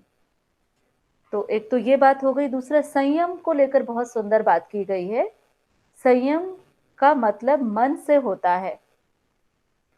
तो इसके साथ साथ संयम की एक बात है जो सुचित्रा दीदी ने भी कह दी, मैं उसे रिपीट नहीं करती। तो अब औषधि अभी कितने प्रकार से हम चिकित्सा कर सकते हैं, इस पर भी एक ध्यान दिलाया है बाबा जी ने। तो एक तो है आयुर्वेद। तो अगर हम देखें तो अभी प्रचलित में बहुत सारे तरीके से रोग को दूर करते हैं। उसमें मिट्टी से भी रोगों को दूर करते हैं। जैसे स्फटिक हम सब उपयोग करते होंगे, स्फटिक एक पत्थर के रूप में है, एक पारदर्शी पत्थर के रूप में, उससे भी हम ठीक होते हैं। फिर हम इसमें मणि चिकित्सा के बारे में भी बात की गई है। तो जब हम मणियों को देखते हैं तो कुछ मणि हैं जैसे डायमंड जो किरण को प्रसारित करती है, और कुछ है मूंगा जैसे मणियां जो किरण को अपने अंदर ग्रहित कर लेती हैं, वो बहुत चमकीली नहीं होती। तो इससे भी कुछ लोगों ने पहचाना है कि मणि से भी ठीक होते हैं। फिर हम जाते हैं तो कुछ ऐसी भस्म बनाते हैं जिसमें धातुओं का उपयोग होता है। तो बाबा जी भी कुछ ऐसे भस्म बनाते थे जिसमें धातुओं का उपयोग होता था, और वो धातु बहुत ही कम डलती थी, और वो धातु शुद्ध रूप से संस्कारित होकर डाली जाए, इस तरह की भी कुछ विधियां हैं। इसके साथ जब हम ये चीजें हम देखते हैं, कुछ ये पदार्थावस्था की चीजें हैं जो औषधियों के रूप में हम उपयोग करते हैं। उसके बाद हम प्राणावस्था में आते हैं, तो जिसमें पेड़ पौधे के जो 7 अंग हैं, है ना, उसके जड़, तना, शाखा, छाल, फूल, फल, उसका टहनी, तो हर एक चीज का गीले रूप में, सूखे रूप में, इस तरीके से पूरे पेड़ पौधे का एक शोध हुआ है जिसको हम आयुर्वेद के रूप में पहचानते हैं। इसको भी बाबा जी देते हैं। इसके साथ साथ कुछ लोग हैं जो जीव जंतु के जो मलमूत्र होते हैं या फिर उनके जो सींग और खुर होते हैं, उसका भी उपयोग करते हैं स्वास्थ्य के लिए। जिसको हमने देखा है, जैसे जिनको पैरालिसिस होता है, वो लोग भी उपयोग करते हैं। तो इस तरीके से हम देखते हैं, हम प्रकृति हैं और प्राकृतिक वस्तुओं से मनुष्य ठीक होता है। इसके साथ एक शब्द लिखा है मंत्र तंत्र, है ना। तो अब ये मंत्र तंत्र क्या चीज है, ये क्या चिकित्सा है, तो अपन इसको बहुत सरलता से समझ सकते हैं। जैसे आप और हम अध्ययन करते हैं, तो बाबा जी ने बोला है सार्थक वचन ही मंत्र हैं। तो आधी जब हम अच्छी बातों को सुनते हैं, समझते हैं, तो उससे हमारा आधा मानसिक परेशानी शांत हो जाता है, हमारा मन संतुलित हो जाता है, मानसिकता में संयम आता है। तो मंत्र का मतलब है सार्थक शब्द। अस्तित्व में जो सार्थक शब्द है उसको सुनने से, जैसे मानव लक्ष्य बराबर समाधान है ना, अस्तित्व में दुख ही नहीं है, अस्तित्व में व्यवस्था ही है, संघर्ष है ही नहीं, इस तरह की जब हम बात भी सुनते हैं तो ये भी एक मंत्र है, इससे भी चिकित्सा होती है। तो ये कुछ चीजें थी जहां मेरा ध्यान गया था। तो आप लोग, मेरी आवाज आ पाई क्या? हाँ दीदी आ रही है। जी दीदी आ रही थी। हाँ बहुत अच्छा, तो मैंने आवाज आ रही है। तो कुछ स्पष्ट हो पाया? क्या स्पष्ट हुआ उसको रखेंगे 1-2 लोग तो कुछ समझ में आएगा। जी दीदी मैं रखूं? तो दीदी जैसा आप कह रही थी, तो मुझे ये समझ में आया कि हम भी जैसे प्रकृति, मतलब ये जो शरीर है ये मतलब हम जब इसकी देख रेख करते हैं, वो करते हैं, तो पदार्थ अवस्था, प्राणावस्था, जीवावस्था, उन्हीं से औषधियाँ निकल के उनको पहचानते हैं कि उनका हमारे ऊपर क्या असर होता है, और उसके अनुरूप ही हम अपने शरीर के ऊपर उनका क्या प्रभाव है, उसके अनुसार उसको हम औषधि के रूप में प्रयोग करते हैं। तो कोई भी और बाहर से चीज की जरूरत नहीं है, मतलब ये बाकी अवस्थाओं में ही उसको करने के लिए पूरी की पूरी ताकत है, या पूरी की पूरी मतलब वो बाकी अवस्थाएं समृद्ध है हमारे स्वास्थ्य के लिए भी। जी,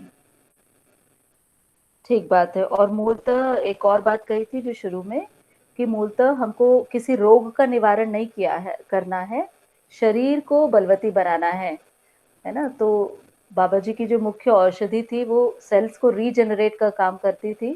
कभी श्रीमान जी के साथ अगर एक गोष्ठी हो पाए तो मैं उनको कहूँगी, वो बहुत अच्छे से समझाते हैं, चाहे आपका हार्ट ब्लॉकेज है, किडनी ब्लॉकेज है। तो इवन हमारे ससुर जी का भी अभी हार्ट ब्लॉकेज 90% ऐसा आया, डॉक्टर्स ने उन्हें डराया, पर इनके बोलने से बाबूजी भी मान गए हैं।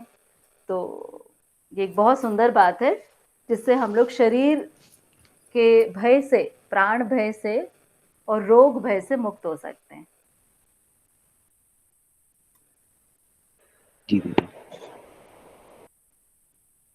बढ़िया। तो अब आगे और कोई जिज्ञासा हो तो उसको रखिए, या फिर कोई अच्छी बात लगी उसको भी रखिए।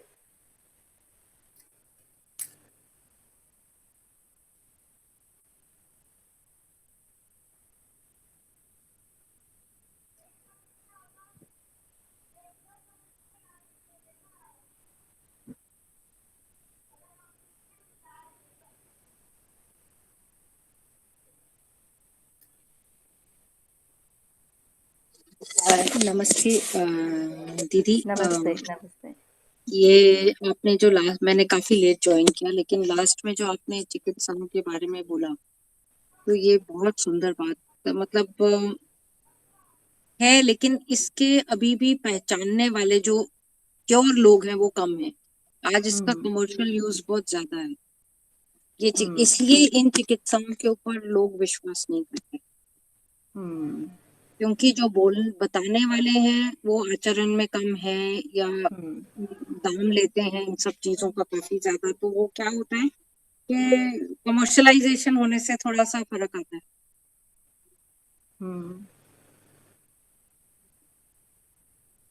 और इसकी ट्रेनिंग, जैसे अभी जो सुशी में जो 3rd डे पे जो बातें रखी गई थी हेल्थ के ऊपर, वो बहुत सुंदर थी। और मतलब उसका जैसे अभी इसमें भी लिखा ना, शरीर को ठीक करने की ट्रेनिंग व्यवस्था शरीर व्यवस्था में नहीं।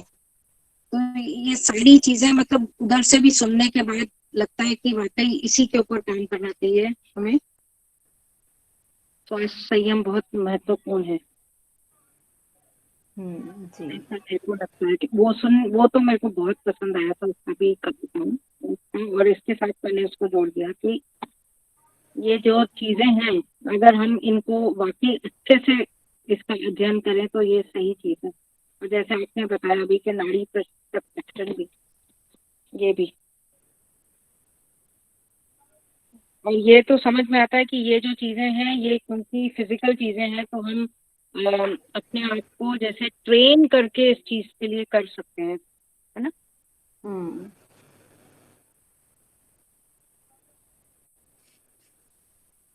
ठीक बात है।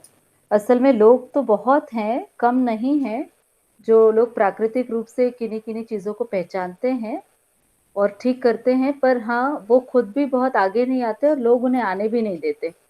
तो सुचित्रा बहन जी जो लाभोन्माद को हमेशा बताती हैं कि उन्माद के कारण वो लोग को आने ही नहीं देते। अभी हम अगर अपने गाँव में देखें तो बहुत सारे रोग को ठीक करने वाले लोग यहीं हैं। दुर्ग में एक महिला है, जो अगर कुत्ता काट दे, तो आपको इंजेक्शन लगाने की ज़रूरत नहीं है। उनके पास जाने से वो कुछ पत्ती में, ऐसे पान की पत्ती में लपेट के देती है, पता नहीं क्या है, और वो अपने ही हाथ से खिलाती हैं।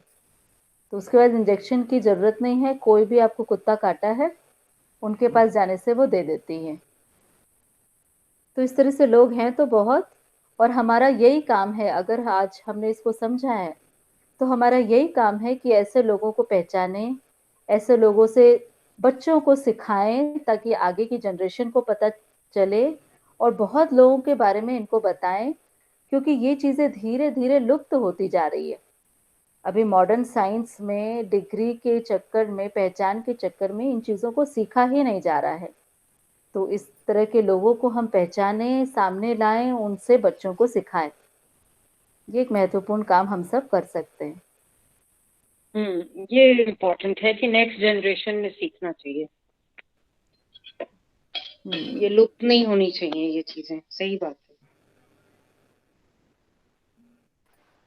है। दीदी जी, जी हम लोग भी ऐसे ही दवाई देते हैं। किसी को जॉन्डिस होता है तो उनके लिए रहता है, हम लोग के घर में एक है औषधि आती है, उसको पीसकर छाछ में मिलाकर दी जाती है 3 दिन तक।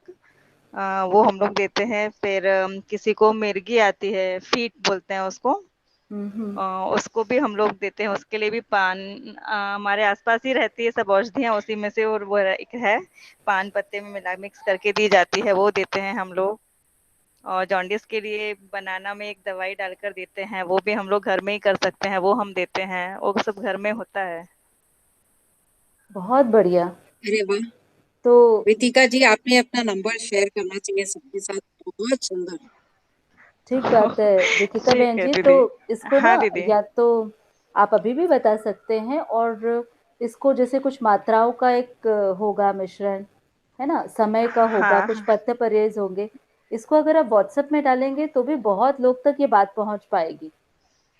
जी तो दीदी इस जी। तरीके से हम सभी लोग, सभी के घरों हाँ में हाँ कुछ इस तरीके से हैं ही। एक्चुअली इस पर कभी हाँ। बातचीत नहीं हो पाती, तो ठीक है दीदी इसके जी। कारण है ना अपन की बातें सामने हाँ नहीं आती। बहुत बढ़िया पे, तो बहुत ही सुंदर बात है। इसको आप व्हाट्सएप दीदी में जी। जरूर डालिएगा। हाँ दीदी। जी दीदी जी, जी ये मंत्र चिकित्सक वाला एक बार फिर से बताएंगे ना? जी। अभी जैसे अपन जाते हैं, एक तो वो तंत्र मंत्र वाला एक अलग ही चिकित्सा है, उसका मुझे बहुत ज्ञान नहीं है।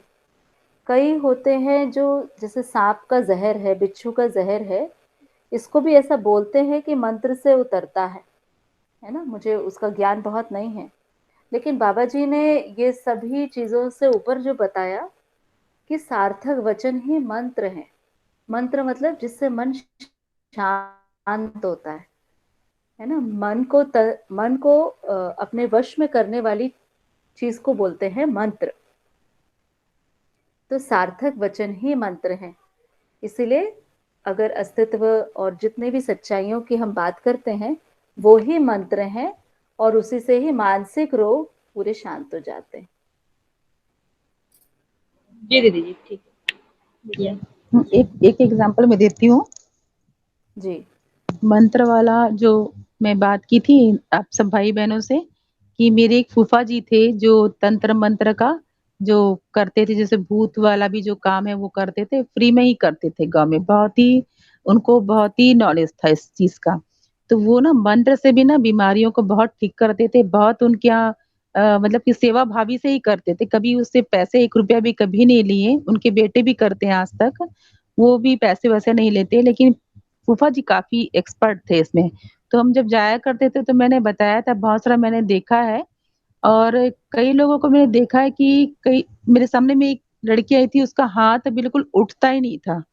जैसे कि अपन बोलते हैं टेनिस एल्बो, ऐसा कुछ होता है। हाथ बिल्कुल वो उसकी उसके पिताजी बता रहे थे, तो मैं सुन रही थी कि बहुत जगह इलाज करवाया, लेकिन बोल रहे हैं कि कुछ नाड़ी का प्रॉब्लम, नस का प्रॉब्लम है, कुछ नस का ऑपरेशन करना पड़ेगा। सब डॉक्टर्स ऐसे बोल रहे हैं। तो फिर मैं सुना कि आप करते हैं तो आप ठीक कर देंगे क्या? तो उसका हाथ को देखे फूफा जी तो बोले कि बिल्कुल 15 दिन लगेगा, आपको यहीं रहना पड़ेगा मेरे यहाँ करके। तो उनके यहाँ भी सब बहुत सारे लोग रहते भी थे। एक झोपड़ी जैसा ही घर था फूफा जी का, ऐसा कुछ बड़ा घर नहीं था। तो वहां पे वो रखे थे उनको 8 मतलब 15 दिन बोले थे, 10 दिन में ही लगभग लड़की का काफी मंत्र शक्ति से काफी, पता नहीं क्या ट्रीटमेंट किया, मुझे तो नहीं मालूम, छोटी थी मैं। लेकिन वो मंत्र से ही उनका हाथ धीरे से मूवमेंट करने लग गया, ऐसे मुड़ा हुआ था हाथ, वो सीधा होने लग गया, और 10वें दिन तक काफी फ्री हो गया उसका हाथ, वो ठीक होके गई थी। तो मैं वहां पर गर्मी छुट्टी में मनाने के लिए गए थे, हम गाँव खेता पसंद था तो वहां गए थे। तो देख पाई थी कि मंत्र शक्ति से वो ठीक कर दिए थे। तो कुछ लोग ऐसा करते हैं, अभी बहुत कम लोग रह गए हैं इस तरह से मंत्र शक्ति से ठीक करने वाले। और जो निस्वार्थ भाव से करते हैं तो शायद उनका और भी शायद असर करता होगा, ऐसा मुझे लगा। तो मैं एक देखी हूँ मतलब ऐसा। ठीक दीदी जी बात है हमारे यहाँ सुचित्रा है, बहन जी। हाँ हाँ मेरा दीदी। जैसे दीदी हमारे यहाँ पे विजिता दीदी जो है वो आधा शीश, मतलब आधा जो हेडेक होता है ना, सर दर्द, हम्म। और उसके लिए मतलब मंत्र जानती है वो। और ये जो अपनी नाभि में पेन मतलब पेचोटी जिसको बोलते हैं, हाँ हाँ। हाँ, उसके लिए भी मतलब उसको भी ठीक करने का वो जानती है। तो काफी लोग आते अरे हैं वाह, उनके पास, बहुत बढ़िया। वो कर देते अपने हैं। पास ही बहुत डॉक्टर है, मतलब हर तरह के। अरे वाह विकिता बहन जी, मेरे अंशुमन बहुत बेटा जी को ना ऐसे ही होता है, आधा सर जी उसका दीदी। बीच बीच में दर्द होता है। हाँ हाँ हाँ। तो दीदी बहुत 3 बढ़िया। दिन उनको सुबह मॉर्निंग में आना पड़ेगा। सुबह जब सूरज निकलता है ना, हाँ तब हाँ। सिर्फ मॉर्निंग में अच्छा। सुबह 3 दिन, जब एकदम सूरज निकलता है, सूरज की किरण मतलब जब जब सूरज अपन को दिखाई देता है ना, बस उस समय, तो मैं उस समय मंत्र बोलती हूँ खाली। तो उस समय नहीं, मतलब ये इसके जो सर दुखता है ना, उसके लिए सुबह ही आना पड़ता है। अच्छा। तो सूरज निकलता है तब उस समय आने से फिर वो 3 दिन कंटिन्यू आना पड़ता है, तो उसके बाद ठीक हो जाता है। अभी और हम लोग के शॉप में एक स्टाफ है, उनका बीच में अभी सर दर्द हो रहा था, काफी टाइम हो गया, 5-6 महीने पहले की बात है। तो वो आए थे फिर मेरे पास, तो फिर मैं उनका ठीक की, तो उनका भी ठीक है, मंत्र करी थी मैं उनके ऊपर, तो ठीक है, अभी वो पूरा रिलीफ है अभी उनको। अरे बढ़िया। वाह विकिता बहन जी, आपको तो बच्चों को ये सब सिखाना है भाई। सही हाँ बात दीदी है। जी। बहुत अच्छा। हाँ हाँ और वो 2-3 ट्रीटमेंट, वो जो जॉन्डिस वाला, ये सब वाला, ये हाँ। सब हाँ चीज हाँ सिखा सकते हैं अपने बच्चों को भाई, अपन सारे, है बिल्कुल। ना। बहुत बढ़िया। बहुत सारा सही बात है, और बहुत सबको बहुत बढ़िया। कुछ आता ही होगा। व्हाट्सएप में डाल भी सकते हैं और बता शेयर भी कर सकते हैं एक दूसरे से। हाँ हम्म। ठीक है दीदी जी। हम्म, पापा जी होम्योपैथी ठीक किए है थे, तो वो दीदी, भी मैं फिर भी मैं थोड़ा सा थोड़ा डाल बहुत उनसे दूंगी। सीखी हूँ। अच्छा। तो होम्योपैथी बिल्कुल दीदी। मेडिसिन भी मैं थोड़ा बहुत दे देती हूँ अभी। हम्म। अच्छा अच्छा, बहुत बढ़िया। ठीक है दीदी। शालिनी दीदी, आप कुछ बोल रहे थे। हाँ जी, मेरे पास भी आज एक मेरी फ्रेंड ने लेके आया, रामबान बोलते हैं उसको। वो नदियों के किनारे, पानी वाटर बॉडीज के किनारे पे होता है, मैं उसकी फोटो डालूंगी। और हम्म। उन्होंने कहा कि जो वूंड, जो भी घाव होता है जो बह रहा होता है ना, बहता हुआ घाव, हम्म। या वो हम्म। खून से है या वो और भी कोई वाइट डिस्चार्ज वहां से निकलता है, तो हम्म। उसके ऊपर उसके जो रुई है वो लगा दो, चिपका हम्म। दो, तो 3 दिन में वो ठीक हो जाता है। उसको गीला नहीं करना बस उस इलाके को, और वो ठीक हो जाता है, और दाग भी नहीं रहता कि चोट लगी थी कभी। हम्म। मैं अच्छा। फोटो डालूंगी, मेरे को लाके दिया उन्होंने एक। तो वो नदी किनारे होता है बारिश के बाद, अच्छा, जब बढ़िया। पानी कीचड़ कीचड़ वाले एरिया में। हम्म। तो बहुत सारे छोटे छोटे बारीक बारीक चीजें हैं जो एक्चुअली इसका मतलब नोट डाउन करके जुड़ सकती हैं हर जगह, ताकि आदान हम्म। प्रदान हो सब चीजों का, और लोग स्वस्थ रहें, क्योंकि स्वस्थ बिल्कुल। शरीर से हम और अध्ययन अच्छे से कर सकते हैं। बिल्कुल बिल्कुल।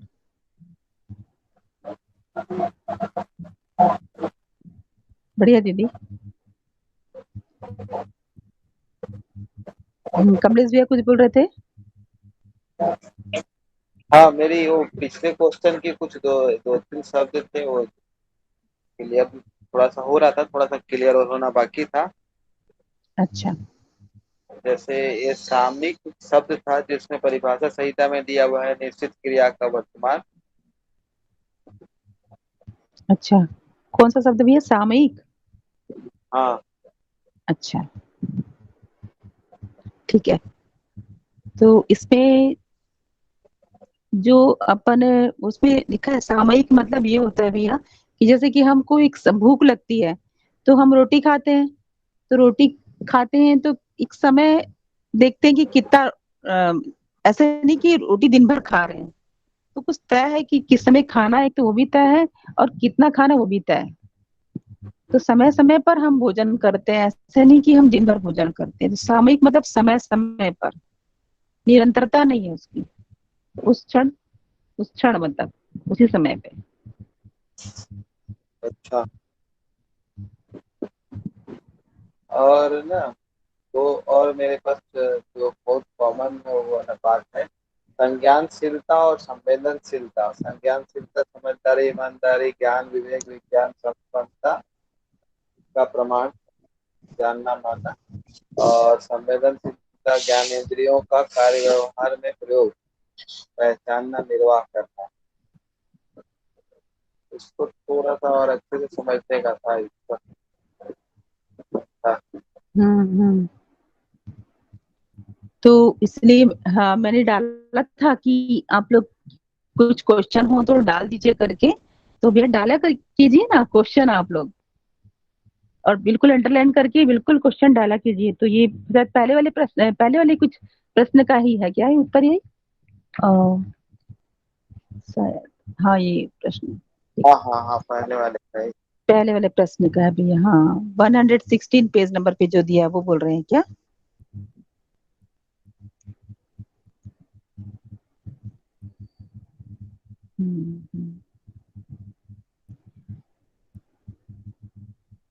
नहीं, मेरी जिज्ञासा संज्ञानशीलता और संवेदनशीलता के ऊपर थी। तो संज्ञानशीलता को मैंने परिभाषा संहिता में देखा, तो उसमें लिखा हुआ था समझदारी, ईमानदारी, ज्ञान, विवेक, विज्ञान, संपन्नता का प्रमाण। और संवेदनशीलता को देखा तो उसमें लिखा हुआ था ज्ञानेंद्रिय का कार्य व्यवहार में प्रयोग। और तक में जो है उसमें भी लिखा था संज्ञानशीलता बराबर जानना मानना, और संवेदनशीलता बराबर पहचानना, निर्वाह करना। तो उसको थोड़ा सा और अच्छे समझने का हाँ मेरे को लग रहा था जरूरत। ठीक है। तो संज्ञानशीलता में दो चीज है, जानना और मानना। संज्ञानशीलता का मतलब इसमें सीधा सीधा जीवन से रिलेटेड है, तो समझदारी, ईमानदारी, ज्ञान, विवेक, विज्ञान, ये सीधा सीधा जीवन से रिलेटेड है। तो संज्ञानशीलता का प्रकाश में ही हम ये इसमें लिखा है संवेदनशीलता नियंत्रित होती है। तो संवेदनशीलता की इसमें शरीरगत है, संवेदनशीलता शरीर से जुड़ा हुआ चीज है। तो इसमें क्या होता है, पहचानना, निर्वाह करना। संवेदनशीलता मतलब शरीर मतलब प्राणावस्था की इकाई है ना। तो प्राणावस्था की इकाई में क्या होगा, प्राणावस्था की इकाई में दो ही क्रिया देखने को मिलता है, पहचानना और निर्वाह करना। तो पहचानना, निर्वाह करना, इसलिए इसको संवेदनशीलता में रखा गया है। संवेदनशीलता मतलब प्राणावस्था इसको बोल सकते हैं अपन। तो प्राणावस्था में ये सब कुछ देखने को मिलता है। जब तक ये संज्ञानशीलता से नहीं जुड़ता तब तक इसको ये नियंत्रित नहीं होता। हाँ अपने में देखे अगर मानव में तो संज्ञानशीलता में दो चीज होती है, जानना मानना, और संवेदनशीलता में दो चीज होती है, पहचानना और निर्वाह करना। ठीक है। तो इसमें दिखा, आगे पढ़ लेते हैं इसको। संवेदनशीलता का जितना भी प्रयत्न है, प्रवर्तन है, वो इंद्रिय मूलक विधि से होता है।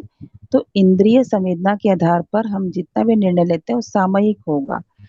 तो समय मतलब सामयिक होगा, मतलब कुछ समय तक के लिए होता है, उसका सुख मिलता है, उसका मतलब कि उसको हमको फायदा मिलता है। वो कंटिन्यूअसली हमको चाहिए नहीं। समय सामयिक है, जैसे पेड़ में पानी कितना चाहिए तो समय ऐसा नहीं कि पानी डालते रहो, ऐसा नहीं। वैसे शरीर को कितना भोजन चाहिए, वो ऐसा नहीं कि खाना खाते रहो, ऐसा नहीं है। तो सामयिक होता है, कुछ समय तक के लिए भोजन चाहिए रहता है, फिर हमको वो सारा एनर्जी मिल जाता है, हम शरीर काम कर लेता है। फिर शरीर को जैसे सोना चाहिए, कितना सोना चाहिए, तो एक रेस्ट मिलने के लिए, एक सारे जो अंग तंत्र है उसको आराम मिल जाए, उतने तक के लिए रेस्ट चाहिए। ऐसा नहीं कि सोते रहो, ऐसे भी नहीं है। तो सारा चीज ऐसे ही है, जितने भी इंद्रिय चीज है वो कितना चाहिए उसमें निश्चित है, मतलब वो, इसलिए उसको सामयिक बोला है। तो ये सभी किससे उससे नियंत्रित होते हैं ये। अभी जैसे हम लगातार सोते रहते हैं तो ऑटोमेटिक वो लगता है कि इतना सोना भी ठीक नहीं है। कैसे पता चलता है ये?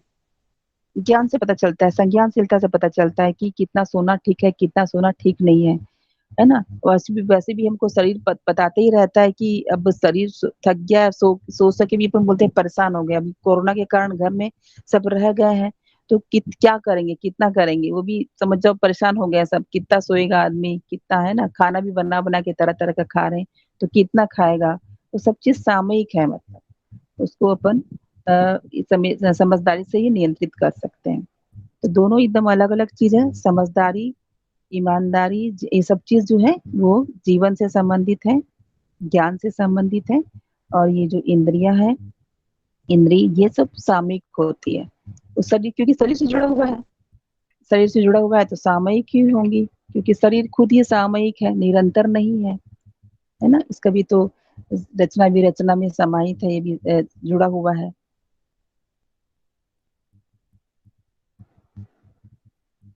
ठीक है, बढ़िया दीदी। ठीक ठीक है भैया। और पूनम बहन जी कुछ जोड़ना चाहते हो तो?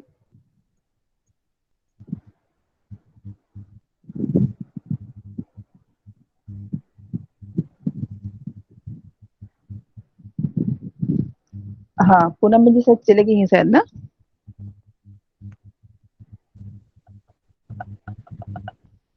हेलो, आवाज आ रही है मेरी? हाँ, आ रही है दीदी। अब जी दिख नहीं रहे हाँ हाँ, पूनम बहन जी चले गई हैं। वैसे पूनम बहन जी से मेरी जी बात हुई थी कि वो 9 बजे चले जाएंगी करके, 9 बजे उनका हो जाता है, फिर बहुत सारे कार्यक्रम और भी है ही हैं, तो वो बोली 9 बजे के आसपास मैं लेफ्ट हो जाया करूंगी, ऐसे वो बोली थी। तो ठीक है भैया, अभी और भी बात कर लेंगे इस पे, और भी आगे कुछ पूछना हो तो, या फिर अपन प्रश्नों को भैया मेरे ख्याल से ना सभी भाई बहन थोड़ा डाल दिया करो। इसमें व्हाट्सएप में मैंने डाला था कि अगर हमको छोटे छोटे भी प्रश्न रहते हैं ना, वो थोड़े से डाल दिया, अंडरलाइन करके डाल दिया करो, कोई दिक्कत नहीं है। जितने भी अधिक प्रश्न आते हैं कोई दिक्कत नहीं है, आप लोग बिल्कुल अंडरलाइन करिए, एक एक वर्ड भी अगर समझ में आ रहा है तो बिल्कुल डालते जाइए। तो थोड़ा सा अपन बिफोर उसको एक बार देख के उसी को पहले रख लेंगे कि जो क्वेश्चन पहले आ गए हैं वो, फिर रैंडमली जो बनता है वो तो लेंगे ही, लेकिन जो क्वेश्चन आपके बन रहे हैं रीडिंग करते समय, तो उसको बिल्कुल अंडरलाइन करके बिल्कुल डालते जाइए। हो सकता है कि जब अपन रीडिंग दोबारा करते रहे उसमें क्लियर भी हो जाएगा, है ना, ऐसे भी होता है। तो ऐसा करिएगा भैया जरूर सभी लोग। अब तो सारे प्रश्न काफी अच्छे हो गए, और भी कुछ किसी को कुछ पूछना हो बताना हो तो शेयर कर सकते हो। दीदी जो पहले वाले क्वेश्चन है उसमें से भी कर सकते हैं क्वेश्चन। हाँ कर बाबा सकते हैं बिल्कुल। बाबा जी के जैसे 1 नंबर के क्वेश्चन से जब जैसे नजर लगाए कहीं डाउट गया तो। हाँ बिल्कुल पूछिए, कौन सा नंबर, पेज नंबर में देखिए।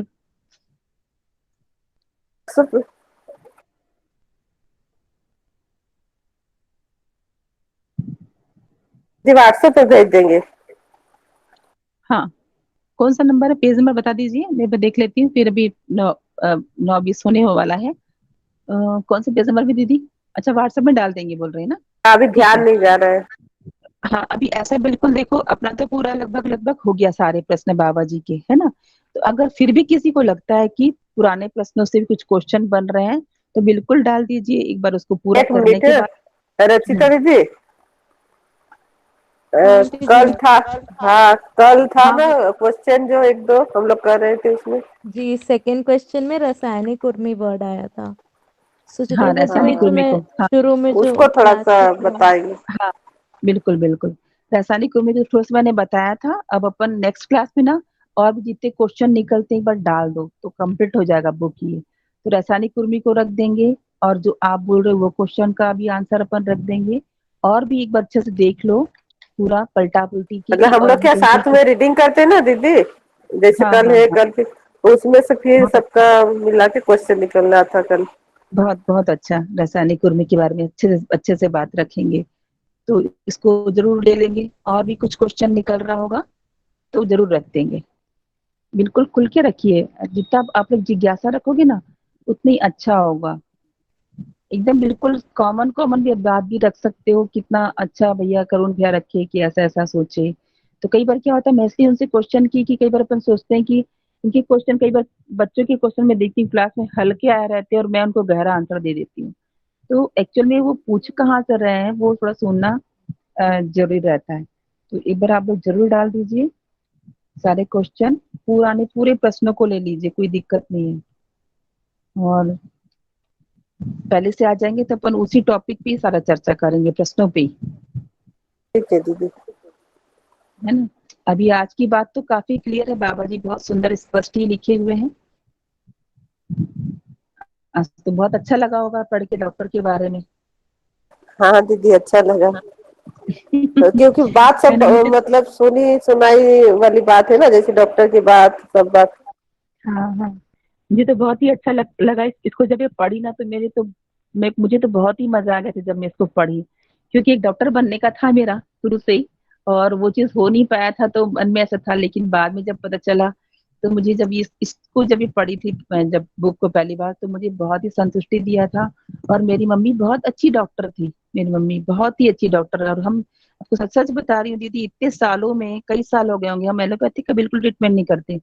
और मैं अपने मन से ही अपना ट्रीटमेंट करती हूँ मैक्सिमम, बहुत ही कम लेती भी हूँ, जाती भी हूँ, तो मैं अपना ट्रीटमेंट अपने खुद से ही करती हूँ, सोच के कि मेरे खाने के लिए क्या उचित है। मेरे को देख के लगता है ये फल मेरे को फायदा करेगा, ये फल मेरे को नुकसान करेगा, ऐसा बिल्कुल समझ में आता है। जिससे मैं जीभ में रख के पता कर लेती हूँ कि मेरे को मेरे अंदर जाके ठीक करने वाला है मेरे को, कि नुकसान पहुंचाने वाला है। मतलब इतना अगर अपन शरीर को देखेंगे, समझेंगे ना अपने शरीर को, तो बहुत सारा चीज हमको इंडिकेट करता है, शरीर बता ही देता है क्या शरीर से ठीक है क्या नहीं है। तो हम उसको अवॉइड करते हुए चलते, इतने उन्माद में है हम कि हम सोचते ही नहीं कि क्या करने वाला है शरीर में जाके। तो दीदी आप देखेंगे तो हाँ बिल्कुल। हाँ दीदी, मैं ये मेरे को बहुत दिन पहले ये क्वेश्चन आया था, जब मैंने अच्छा फील किया कभी कभी कुछ चीजें खाना अच्छा नहीं लगता और कुछ चीजें खाने का मन करता है, तो क्या हाँ ये हाँ वास्तव में ऐसा है? ये रियलिटी बिल्कुल है कि मनुष्य को बिल्कुल अपने या बच्चे लोग बिल्कुल है कुछ भी दीदी। मांगते हैं? अच्छा। नहीं बिल्कुल है ना, शरीर के हिसाब से ही डिमांड आता है। जैसे मेरे को ना, मैं ना शक्कर नहीं खाती हूँ अभी, वो ऑटोमेटिक शक्कर में छोड़ी नहीं हूँ, मतलब शक्कर छूट गया मेरे से, ठीक है। अब मेरे को ना गुड़ का ही डिमांड करता है, मतलब मैं ऐसा कुछ ऐसे बहुत आदर्शवाद में नहीं चल रही हूँ, लेकिन मेरा शरीर ही वो बोल रहा है कि शक्कर मत खा, तो मैं नहीं खाती हूँ शक्कर। चाय मैं छोड़ी नहीं हूँ, चाय मेरा कई सालों से छूट गया, कई सालों से। और जब मैं छोड़ना चाहती थी तो छूटता नहीं था, क्योंकि मैं शरीर फोकस हो गई ना, मतलब कि जैसे अपना जीवन लक्ष्य तय कर लोगे ना, तो आप शरीर को बहुत अच्छे से समझने लग जाते हो। ये मैं देख पाई हूँ अपने में। तो मेरे को ना ऑटोमेटिक बहुत सारी चीज, ये ठीक है ये ठीक नहीं, लाल मिर्च छूट गया, मतलब छूट गया नहीं, ऑटोमेटिक छूट गया, वो शरीर बता दिया कि ठीक नहीं है। वो लाल मिर्ची देख के डालने की इच्छा नहीं होती, पहले तो डाल ही देती थी मैं, कुछ नहीं होता ना, क्या होगा। तो ऐसे ऑटोमेटिक ही सारा चीज छूटते जाता है, और सच में बताता है। जैसे मार्केट निकलती हूँ ना, तो फल को भी देख के खरीदती हूँ। मेरे अंदर से डिमांड आता है कि पाइनएप्पल का जूस पी, तो मैं पाइनएप्पल का जूस पीती हूँ, मतलब ऐसा बस डिमांड करता है। नारियल पानी का ऑटोमेटिक डिमांड आ रहा था, तो मैं लगातार नारियल पानी पी हूँ। अब मैं कल्पना करती हूँ नारियल पानी पीना चाहिए, तो कल्पना ही में नहीं आता, क्योंकि खत्म हो गया सब की हो सकता। मेरे बीच में बहुत नारियल पानी पीने की बहुत इच्छा हुई, तो मैं बहुत नारियल पानी पी। और सच में नारियल पानी पीने से मेरे को बहुत अच्छा फीलिंग आता था उस समय। है तो बहुत अच्छी चीज, पी सकते हैं कभी भी, लेकिन एक जरूरत बनती है बीच में। तो कभी मेरे को ऐसा होता है कि मैं रसगुल्ला खाऊं, तो मैं रसगुल्ला लाके खा लेती हूँ, और बहुत अच्छा लगता है। तो वैसे ही मेरी दीदी का फोन आया था अभी हाल ही में, ज्योति पुराणिक दीदी है, हमारे स्कूल में टीचर है, जो विद्यालय अभिभावक विद्यालय में। तो वो ना बोली, मेरे पेट में उनका बहुत जलन और दर्द होता रहता है, बोली मैं तंग आ गई। बोली ये खा लो वो खा लो, अजवाइन खा ली है दीदी, अलवा अजवाइन खा लो।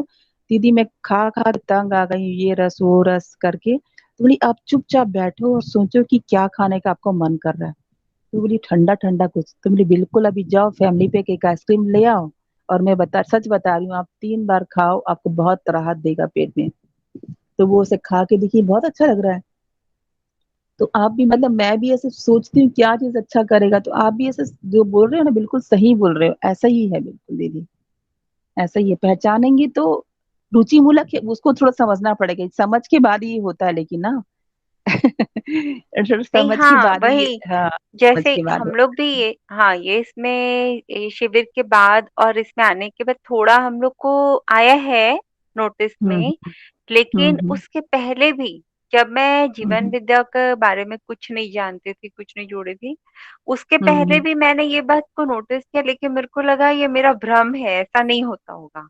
मुझे हम्म एकदम मतलब ये बात लगती थी अंदर से, लेकिन मेरे को लगता पता नहीं क्यों ऐसे लग रहा है, ऐसा होता नहीं है, ये है नहीं, एक्चुअल नहीं है, हम्म मेरे को ऐसे ही लग रहा होगा, मैं ऐसा सोचती समझदारी थी। की बात, हाँ। तो लेकिन आपसे हाँ, समझदारी के पहले की बता रही हूँ, लेकिन अभी हम्म आपसे बात होने के बाद लगा कि ये सही विचार आया था इसका मतलब, क्योंकि कई बार हम्म, ऐसा लगता था कि जो ठीक चीज बात। का मन करे डॉक्टर वही खाने बोल रहा है, और जो चीज का मन नहीं कर रहा डॉक्टर वही छोड़ना है, या मतलब इंडिकेशन कुछ ऐसा आ रहा है जो इग्नोर भी कर सकते हैं और मान भी सकते हैं, इस टाइप के इंडिकेशन हम्म। कि, और फिर वो उससे ठीक भी रहता था।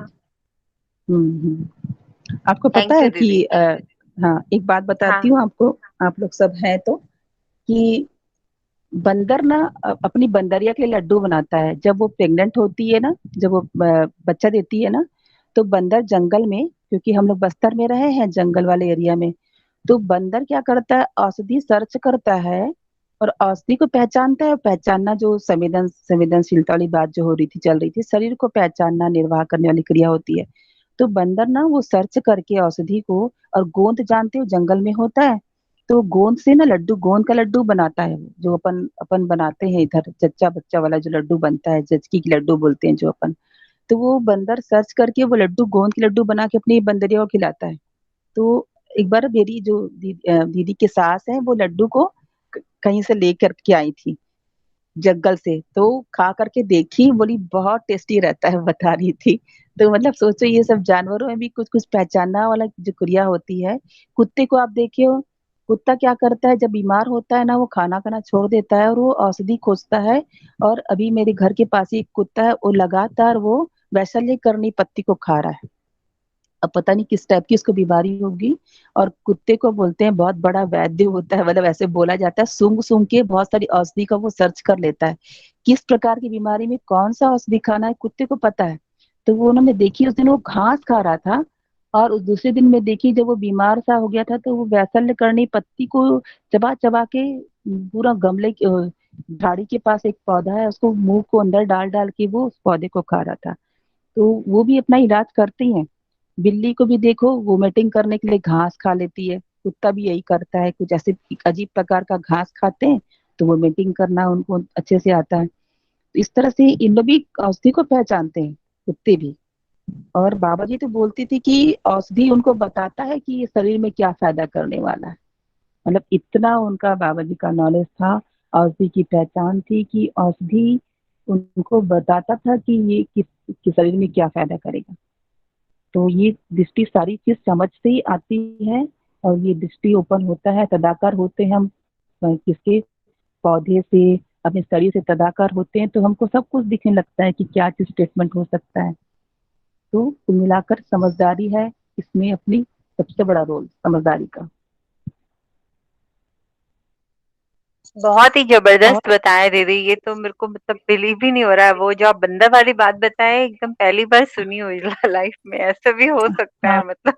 और माधुरी दी, आपका है ना, वो आंखा जो चित्रा देखी है। दीदी बोल रही है वो बिल्कुल सही बोल रही हैं, क्योंकि एक नागपुर में है मारुति चित्तमपल्ली, आप उनको जरा नेट पे सर्फ करके देखना।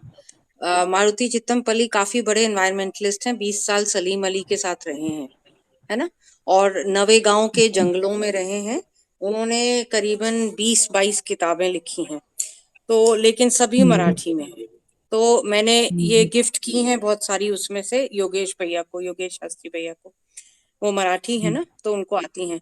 तो उसमें उन्होंने स्टोरीज लिखी हैं जंगलों के बारे में, और ये लिखा है कि जो बंदर हैं ये लोग सर्दियों में जो लकड़ी है सारी, उसका ढेर लगाते हैं, जैसे बॉनफायर करते हैं हम लोग, वैसा एक ढीग बनाते हैं।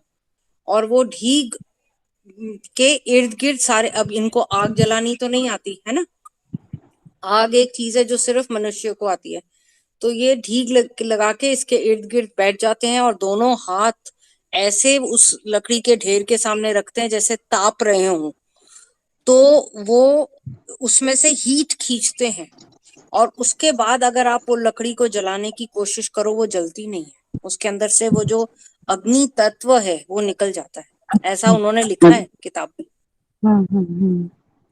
तो ये चीजें हैं, तो मैंने इसीलिए उसमें से कुछ बुक्स दी थी। अभी और भैया से पूछूंगी कितनी बुक्स हो गई, नहीं तो बाकी की मैं दे दूंगी, ताकि आप लोग उनमें से पढ़ के मतलब ये चीजें जानकारी के लिए है ना, इम्पोर्टेंट। हाँ, ठीक बात है दीदी। तो ठीक है, तो बहुत सारी ऐसी ऐसी बहुत ही जानकारियां सबके बढ़िया, पास। हाँ, बहुत ही बढ़िया। बहुत सारी रोचक बातें तो इसमें बहुत सारी निकल के भी आ जाएंगी। जैसे गांव में, बस्तर में हम जब रहते थे ना, तो आदिवासियां क्या करते थे पता है, अपनी बॉडी में बुखार आने से चींटी डाल लेते थे। चींटी, जो चींटी होती है, एक बड़े खट्टी खट्टी लगती है, सुखाते भी उन लोग। तो वो उसमें एसिड छोड़ने का उसमें एक प्रक्रिया होता है, तो वो सारी चींटियां को वो अपनी बॉडी में डाल लेते हैं। वो सारी चींटी जो है ना, वो काट काट के ना मर जाती है, और बुखार पूरा खत्म। मतलब ऐसे ट्रीटमेंट करते हैं, मैंने खुद देखा है वहां पे, जब छोटे थे तो आदिवासी हैं। तो कई प्रकार के ट्रीटमेंट वो लोग आदिवासी जंगल में रह के, वो औषधि का उनको पकड़ भी है, और बहुत सारा चीज उनको पता है, तो काफी सारी बीमारी का इलाज वो लोग कर लेते हैं भाई जंगल में। और एक वैद्य वही जंगल में ही है रहते हैं, वो तो हड्डी को जोड़ लेते हैं पूरे, हड्डी का कुछ ऐसे जड़ी बूटी पीस के ना बांध देते हैं पट्टी से, और कुछ दिन बाद वो हड्डी जोड़ लेते हैं। तो कई प्रकार के हम लोग बहुत ऐसे देखे थे जब हम वहाँ रहते थे बस्तर में, तो वो पत्ते का बहुत सारे नाम लोगों है, को। शायद अगर मैं गलत नहीं हूँ तो उसका नाम है खांडू चक्का। वो पत्ता जो है, हाँ, हाँ हट हाँ, जोड़ भी बोलते कई। हाथ जोड़ भी बोलते हैं, वो खांडू चक्का है। अभी मेरे घर पे भी लगा हुआ है। हाँ हाँ, मैं देखी हूँ दीदी आपके यहाँ लगा है हाँ, वो। आपने देखा है, राइट राइट, आपने हाँ। देखा है। हम्म। ठीक है दीदी, वो मैंने तो बहुत सारी देखा है बातें कि हो गई। हाँ, हाँ दीदी, हाँ बताइए बताइए। नहीं नहीं, बस मैंने उसका कैसे देखा एक्चुअली है देखा बताएं। था कि गुरुजी ने किया था। हमारे जो योगाभ्यासी मंडल के गुरुजी हैं, उन्होंने उसका इलाज किया था किसी के हाथ का, तो मेरे को मालूम है ये बात कि वो जुड़ हम्म जाती है। ठीक है, तो टाइम भी हो गया है। एक थोड़ी सी महत्वपूर्ण बात शेयर करना था थोड़ा सा, कि सब चीज को मैं देखी हूँ कि सबसे महत्वपूर्ण पार्ट क्या होता है पता है, मन का विज्ञान को पढ़ना। तो मैं देखी हूँ कि डॉक्टर अगर मन को भी पढ़ता है ना और मन से बात भी करता है, तो 50% उसको इलाज वो उसी समय कर देता है किसी बीमार व्यक्ति का। तो कोई कोई डॉक्टर किसी का सुनता नहीं बाबा जी, इस बात को लेके ना बहुत महत्वपूर्ण पार्ट है भाई योला, कि अगर घर में परिवार में क्यों बहुत कुछ ठीक लगता है, कोई भी अभी जब बीमार पड़ता है तो परिवार ही याद आता है, देखना कभी भी घर क्यों याद आता है, क्योंकि उसकी बीमारी को कोई अगर प्रेम से सुनेगा, स्नेह से सुनेगा, तो घर के लोग ही सुनेंगे, तो इसलिए वो घर की उसको याद आती है। तो बीमारियों को सुनना और उसका उत्साह बढ़ाना, अरे कुछ नहीं हुआ है, अरे कुछ नहीं हो जाएगा, ठीक हो जाएगा, मतलब ये सेंटेंस भी अगर कोई बोलता है, परिवार के लोग साहस बढ़ाने का काम करते हैं कि तुम ठीक हो सकते हो, ये पॉजिटिविटी को जो संचार करवाते हैं ना, ये बहुत महत्वपूर्ण रोल अदा करता है बीमारी को ठीक करने में। तो इस पार्ट को बाबा जी लिखे भी है कि मनोविज्ञान को भी पढ़ने उस डॉक्टर को आना चाहिए। अभी मरीज का इलाज मनोविज्ञान के साथ ही होता है, कोई भी मरीज का इलाज ना मनोविज्ञान का बहुत बड़ा पार्ट है। और देखना कि अगर हमारा शरीर पूरा स्वस्थ है और हमारा मन ठीक नहीं है, तो देखना ना तो भूख लगता है, ना प्यास लगता है, ना तो खाने में रुचि आती है, ना मुंह में ऐसा लगता है पता नहीं क्या खा रहे हैं। अगर मन बहुत ही डिस्टर्ब है ना, तो खाने में टेस्ट भी नहीं आता, और खाने में टेस्ट नहीं आएगा तो खाने में रस भी नहीं बनेगा, वो पाचक रस बनना, ये सब खाना डाइजेस्ट भी नहीं होता, कई बार खाना वोमिटिंग भी हो जाता है कई लोगों को। तो शरीर के साथ जीवन का जुड़ा हुआ रहना, मतलब दोनों का संयुक्त रूप है, सहअस्तित्व का सबसे बड़ा प्रमाण है शरीर, मानव शरीर। तो देखेंगे तो दोनों का बराबर बराबर रोल है। तो मन का रोल भी बाबा जी लिखे हैं, वो बहुत महत्वपूर्ण है, इसको मैं बताना चाह रही थी। और जैसे मेरी दीदी को कैंसर था, ब्रेस्ट कैंसर, वो बहुत ही मस्त चंगी बढ़िया है। तो हम लोगों ने सारे लोग जब कैंसर वार्ड में थी, तो हमारे रूम से ही ज्यादा ठहाके की और हंसी की आवाज आती थी पूरे कैंसर वार्ड में, कोई हंसता भी नहीं, क्योंकि खुद इतने गंभीर बन के सब ऐसे घूमते रहते हैं, डरावना सा चेहरा बना के, मरीज भी बेचारा डरा रहता है, लोग आके उसको और डराते रहते हैं, मतलब सारा चीज कि तुम ठीक हो सकते हो, तुम्हारे शरीर में बीमारी है, तुम्हारे में तुम बीमार नहीं हो, ये बात भी कोई नहीं करता, कि तुम काय को शरीर भी। मेरे पापा को जो कैंसर था, तो पापा कितने कॉन्फिडेंट थे लास्ट तक, मैं क्या बताऊं उनकी कहानी, बताई भी, शेयर भी की थी आपको। तो शरीर में बीमारी है, इस चीज को कोई डिफरेंट भी कर देता है ना, तो आदमी के अंदर वो साहस आ जाता है कि वो जीवन से भी काफी चीज को नियंत्रित कर लेता है, शरीर के सारे जो ब्लड सर्कुलेशन वो सब बहुत सुंदर काम करने लगते हैं, और सब ठीक करने में लग जाते हैं सारी कोशिकाएं। जैसे हम अपनी सेना को ऑर्डर देते हैं ना, कि जाओ तुम वहां पे जाके बॉर्डर में जाके तुम ट्रीटमेंट वो करो, कि सुरक्षा करो, वैसे ही हमारे शरीर की सेनाएं, सारे सेल्स हैं, अगर हम पॉजिटिव विचार से रहते हैं, तो सारे सेल्स की अपनी ताकत और साहस के साथ सब काम करते हैं और शरीर को ठीक कर ले जाते हैं। एकदम रियल बात बता रही हूँ। इस चीज के लिए मन का विज्ञान को पढ़ना और शरीर को बारीकी से, एक सेल से लेकर के बड़ा बॉडी तक का समझना, सूक्ष्म से विशाल तक, विशाल से सूक्ष्म तक, पूरी शरीर की व्यवस्था को समझना, सेल से लेकर के एक एक अंग तंत्र को समझना, ऑटोमेटिक आप अपने आप को डॉक्टर फील करने लगोगे। तो एक छोटी सी बात शेयर करनी थी जो बहुत जरूरी था और रिलेटेड है इससे, कि मरीज के साथ अच्छे से प्यार से ही बात किया जाए, प्रेम से बात किया जाए, तो वो सुनता ही है, और सुन करके वो अपने शरीर के साथ वैसी क्रिया करता है कि उसका शरीर जल्दी ठीक होने लगता है। कुछ दवाई से ठीक होता है, कुछ उसके साहस से, उसके मन से वो ठीक कर ले जाता है। तो मन का भी बहुत बड़ा रोल है इसमें। तो ठीक है, और कुछ बात होगी तो क्वेश्चन आप लोग डालिएगा। आप सब लोग को कुछ पूछना हो और बताना हो तो बोल सकते हैं दीदी। आप क्लास क्लोज करेंगे फिर अपन। दीदी आप जो भी बोले ना कि रोगी का बात मतलब सुनना चाहिए, दवा के साथ उसका बात सुनो अच्छा से, वो बात बहुत अच्छा लगा और सही भी लगा। वाह। हाँ दीदी, बहुत जरूरी है, बहुत ही जरूरी है। सेवा जैसे बोलते हैं ना, सेवा मतलब अभी पढ़ते जाएंगे पुस्तक तो बहुत सारी खुलेगी भी।